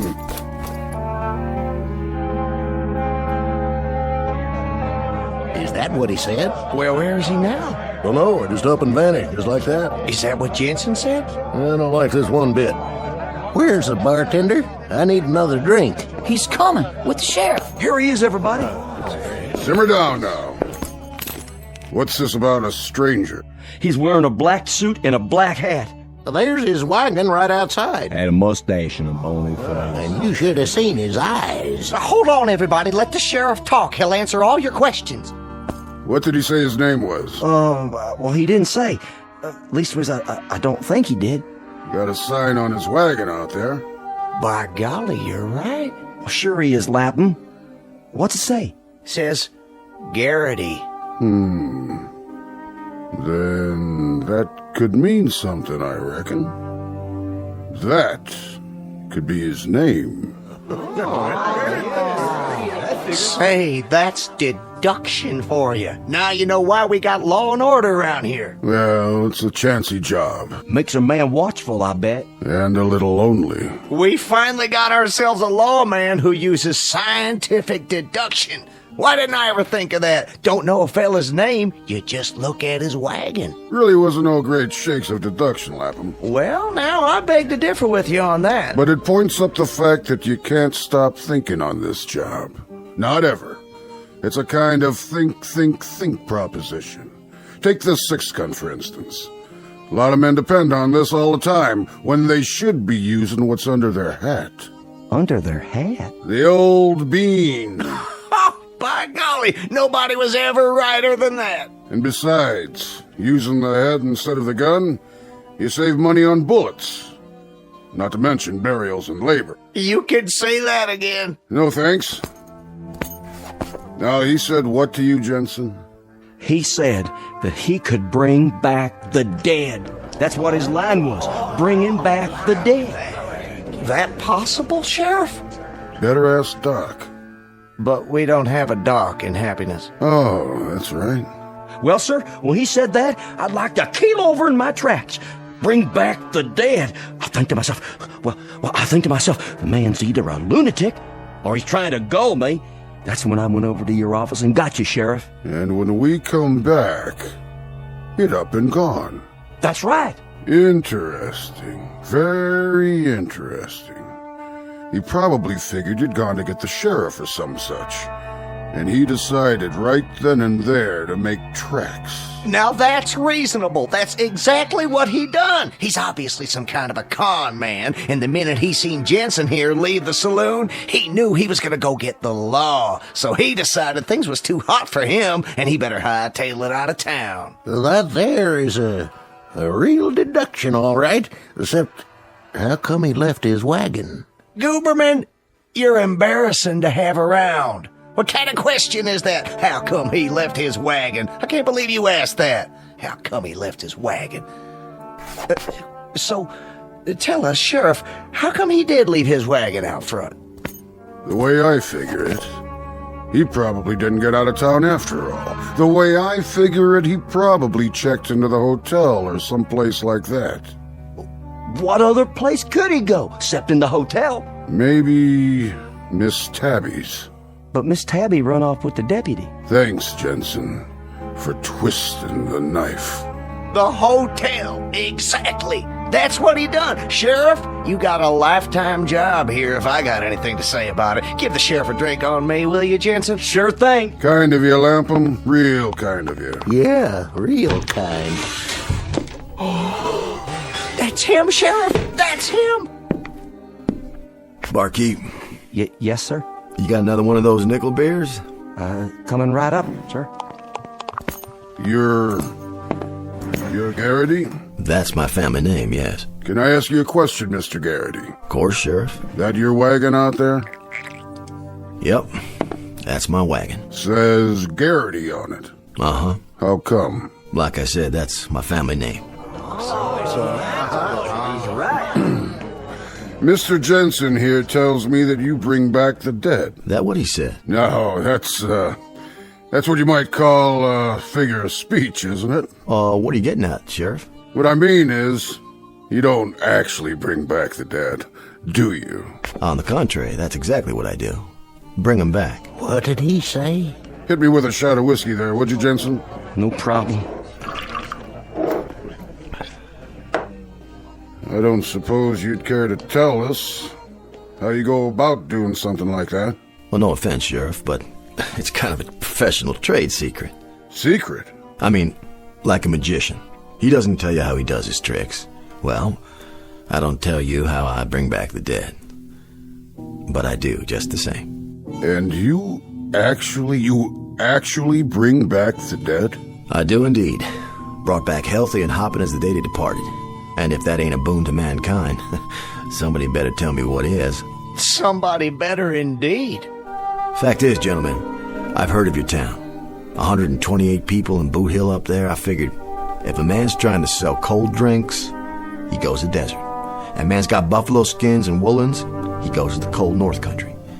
And if he brings back the dead, well, then go to a town where most of them are buried. And the name of that town is Happiness, Arizona, with the biggest cemetery west Chicago. All of them departing this earth with unspeakable violence. All but one. Which one? That was my wife, Zelda. God rest her soul. A bustling, healthy, strapping woman of 247 pounds. Not unattractive, mind you. And then one morning, she's taken with the dyspepsia. And I'd lost her. That there is why I drink. From a broken heart. How much loss can a man stand? Here, Gooberman, have one on the house.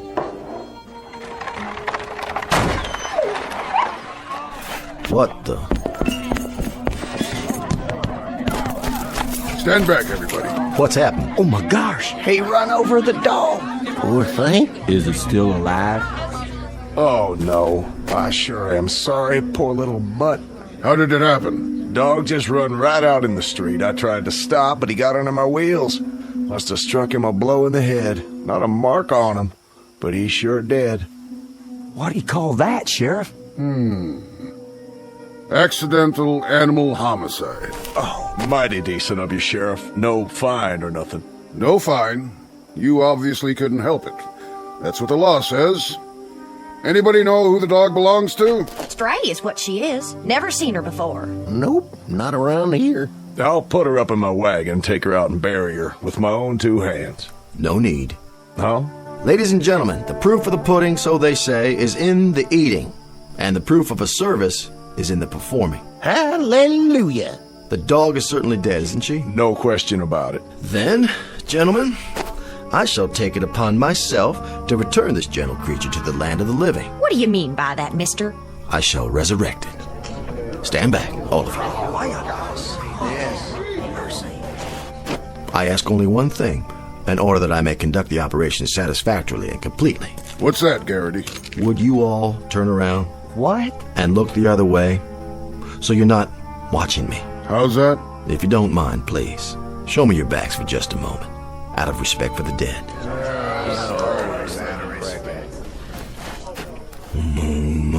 Madon, ergest rage grand, wazoo, intercoiter, metaluna, magic land of Alakazam. Eureka! Sit up, girl. Shake hands. Shake. That's a good dog. Chasing a bird, I'd say.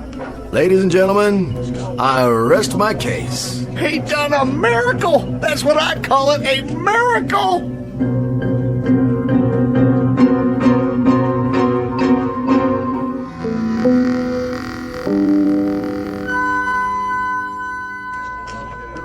Black magic is what it is.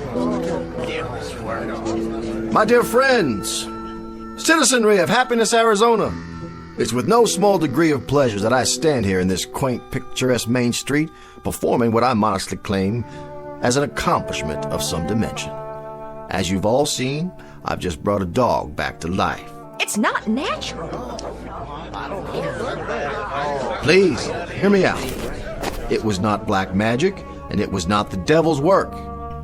It is the application of scientific principles which I have picked up over the years. While traveling extensively in the Himalayan mountains for 7 years, I served as personal apprentice to the High Lama. But how? How'd you do it? Simply by utilizing certain cosmic forces. What are they? With a concurrent application of mystical electrolysis. Let's all have a drink on it. Fortunately, I've brought with me in my wagon here a supply of all the necessary herbs and spices to repeat the process. And what I have done for that dog, why, I can do the same for your loved ones. May their souls rest in peace. For the moment. You mean you can bring back my Zelda? And my former partner? And my late husband? How about my mother? And my old horse? I had a fiance. Came down with the chilblains. What if we don't know where they're buried? Peace, friends. This is a time for meditation, for communion with your most sacred beliefs.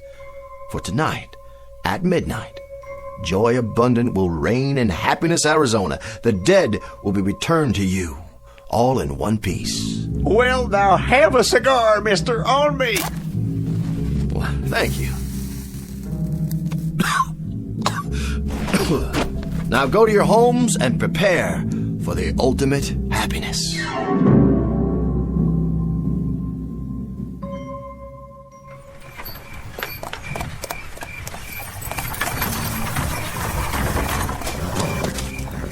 Hello, spirits of Boot Hill. Are you there? I say, spirits. I'm talking to you. Garrity here. Make yourselves known to me. Would you do that little thing, please? Spirits, come forth. Now, I tell you. Run out of time here.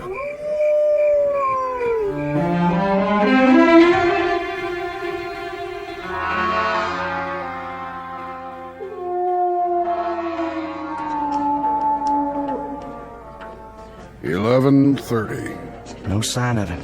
He's up at the cemetery. Still? 4 hours he's been up there now. That place always froze my guts, even at high noon in the bright sun. Imagine what it must be like after dark. I don't want to imagine.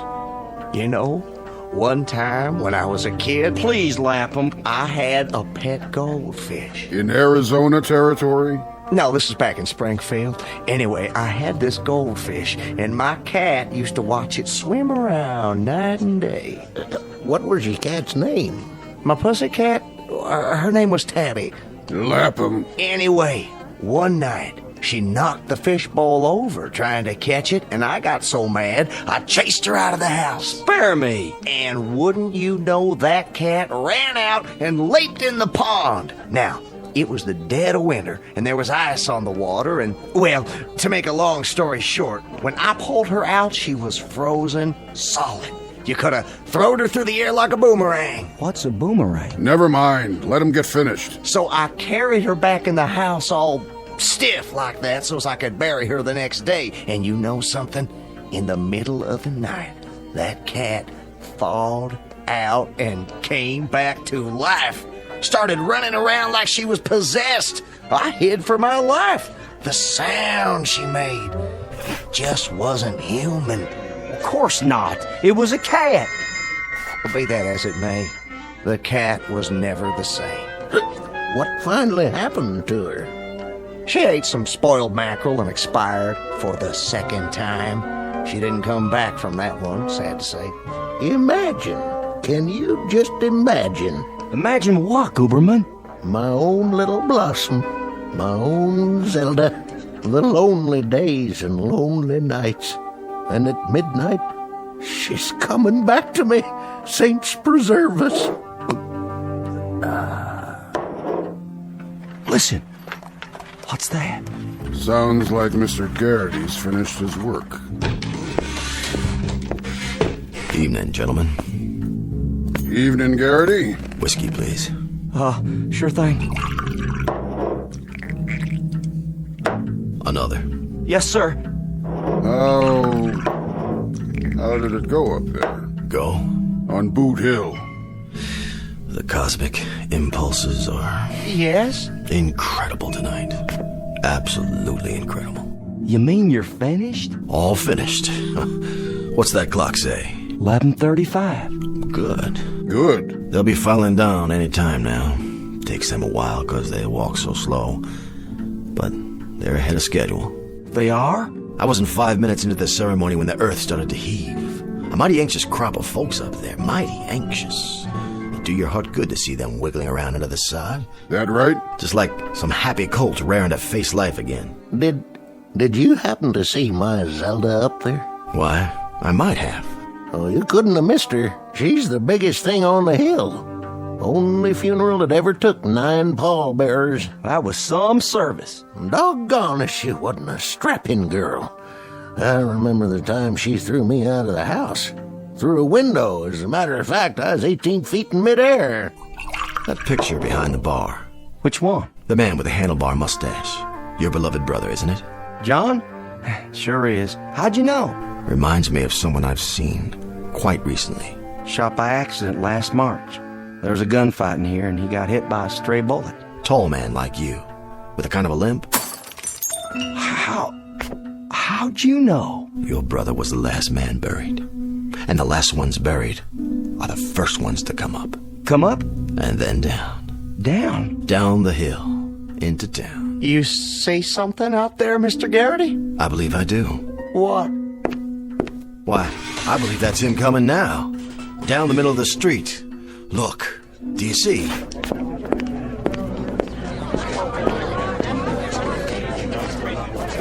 That's him! How can you tell? Look at how he's dragging his foot. Can't see his face. I was right, Mr. Jensen. You were? It's your beloved brother John. And a more decent and honorable citizen never pulled a cork out of a bottle, or so I'm told. He was a no-good thieving bum. He spent more time digging into till and stealing whiskey than he did serving customers. Why, Mr. Jensen, you dishonor the man, and here he returns to you from the grave after that unfortunate accidental bullet, fired by someone, caught him between the shoulder blades. I'm here. I'm coming back to you. Hold on. Mr. Garrity. Yes? How much do you charge for bringing back the dead? Well, just room and board, Mr. Jensen. My major source of income is the pleasure I derive from bringing happiness to my fellow man. Well then, how would you like to increase that source of income real quick? You'll have to speak a bit plainer, Mr. Jensen. How much would you take to put him back up on the hill?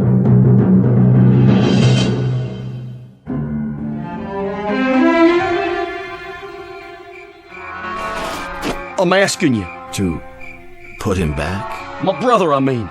In his grave where he belongs. What does that mean? Well, it's a difficult procedure, Mr. Jensen.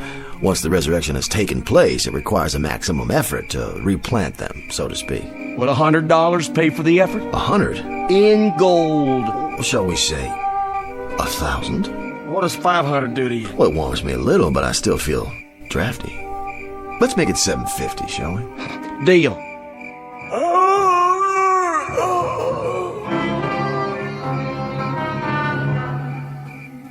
He disappeared. Just plain old disappeared. He did. It's true. He's gone. Can't see him no more. They're right, Garrity.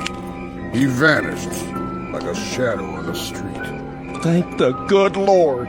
It was your brother, all right. I saw him with my own eyes. Tall man with a limp, just walking toward us as big as you please, and then he just plumb disappears. Yeah, that's right. Garrity did it. He's a miracle worker. Well, that's life. Well, let's go inside and have a drink. But don't fret, friends. He'll be followed soon enough by the others. The others? Including your beloved wife. Your lonely hours are a thing of the past, Mr. Guberman.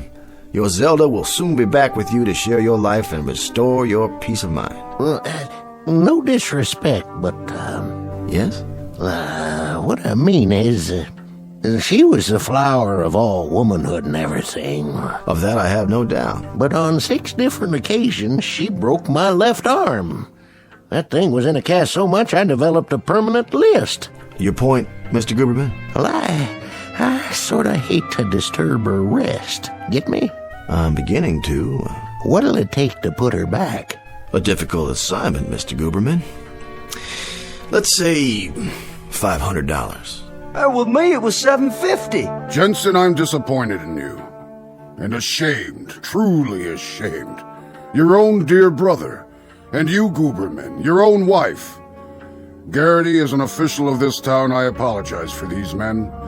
I'm humiliated. Nothing less than humiliated. I don't blame you, Sheriff. Not one bit. But you, I could perceive immediately that you are made of sterner stuff. Well, I suppose that's true. I didn't see you quake in your boots, just because Lightning Peterson will be one of the departed returning tonight. Lightning Peterson? You killed him yourself, didn't you, Sheriff? And he was supposed to be the fastest gun in the territory. Boulder Dash. I say Boulder Dash.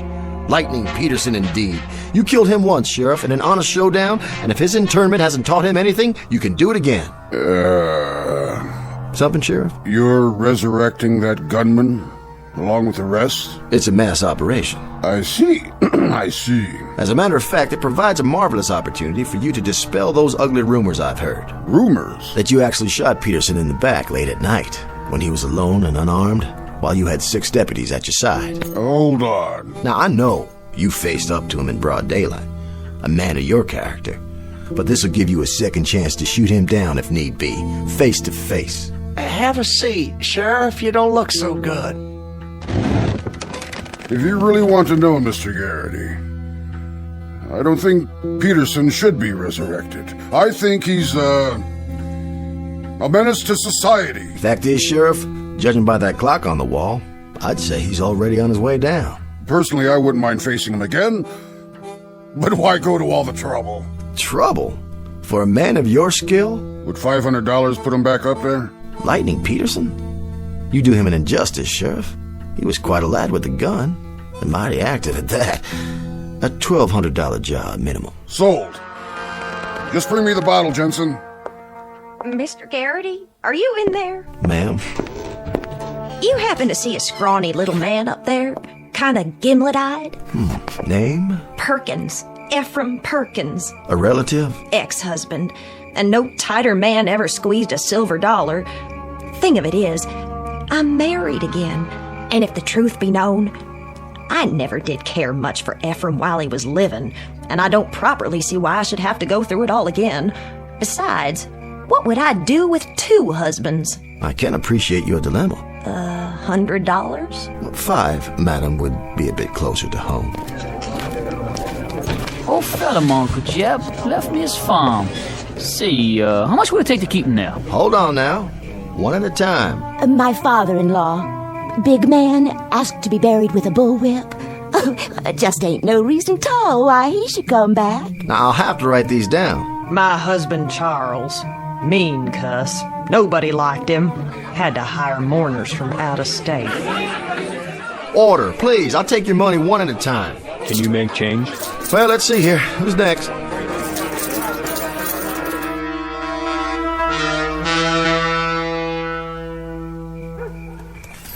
Who there? Oh. Here, boy. There you go. Nice puppy. Nice little boy. Got a bone for you in the back of the wagon. You're paid for playing dead like that. That you, Ace? Right here. You're late. Couldn't help it. Town was the ripest pear we ever plucked. They couldn't open their money bags fast enough. What's the take? Whew, see for yourself. Time to count it. Will you look at that? Considerably more than you earn as an actor on the stage, my friend. Considerably more. Played the part well, though, didn't I? Beautifully. The handlebar mustache was a nice touch. That's why I brought my makeup kit. Never know what you'll need. I checked the itinerary. Our next stop is Tucson. We'll pitch camp and get a good night's sleep. And you go in there in the morning and get a line on the place. We'll see which one of the dear departed you can impersonate tomorrow night. Now climb in. Well, let's get a move on before that sheriff turns suspicious. I tell you, I'll be glad to get gone from this cemetery. Creepiest one yet. You don't believe in ghosts, do you, Ace? Well, I never did, but this one... There's so many tombstones everywhere. Man thinks he's hearing things after a while. Not this one. The folks up here on Boot Hill, they're buried deep enough. So long, friends. Real sorry I couldn't perform what I laid claim to. Oh, rest in peace now, all of you. Come on, let's go. Come on.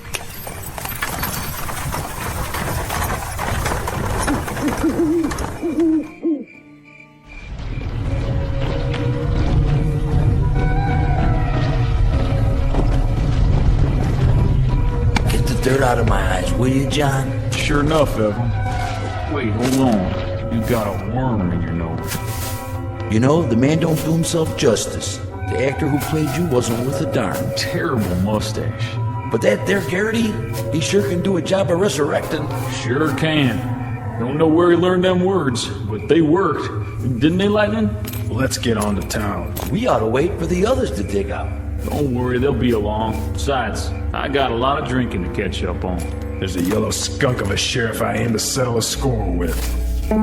And a little pipsqueak of a sot just waiting to get his arm broke. And I am just the lady to do it. My name ain't Zelda Gooberman. Let's go, boys. Just the 4 of us. It's clobbering time.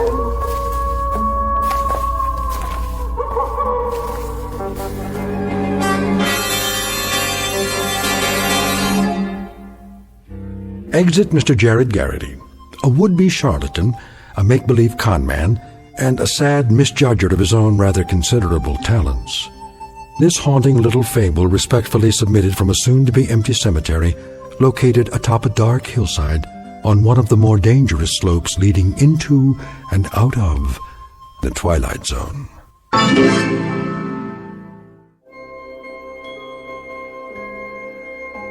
Hi, this is Carl Amari, producer of the Twilight Zone radio dramas. I'd like to take a moment to tell you about our official website at twilightzoneradio.com, where you'll get the latest news and information on these Twilight Zone radio dramas. Plus, at twilightzoneradio.com, you can digitally download 3 free episodes or any of our episodes for only $1.95 each. In this age of ever-changing technology, we've decided to make these episodes instantly available to you by making the Twilight Zone radio dramas a digital download-only series. This means that this series will no longer be offered on CD. The CD collections at our website are now being offered while supplies last at buy one, get one free. So be sure to get your favorites before they're sold out. Be sure to visit us often, and I'll see you in the zone.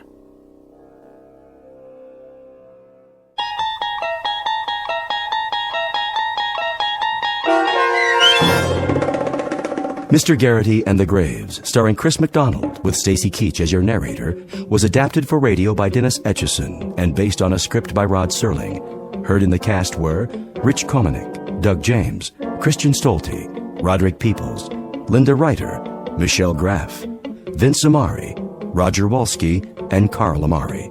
To learn more about the Twilight Zone radio dramas and to obtain audio cassettes and CDs of these programs, visit our website at twilightzoneradio.com. This copyrighted radio series is produced and directed by Carl Amari and Roger Wolski for Falcon Picture Group. Doug James speaking.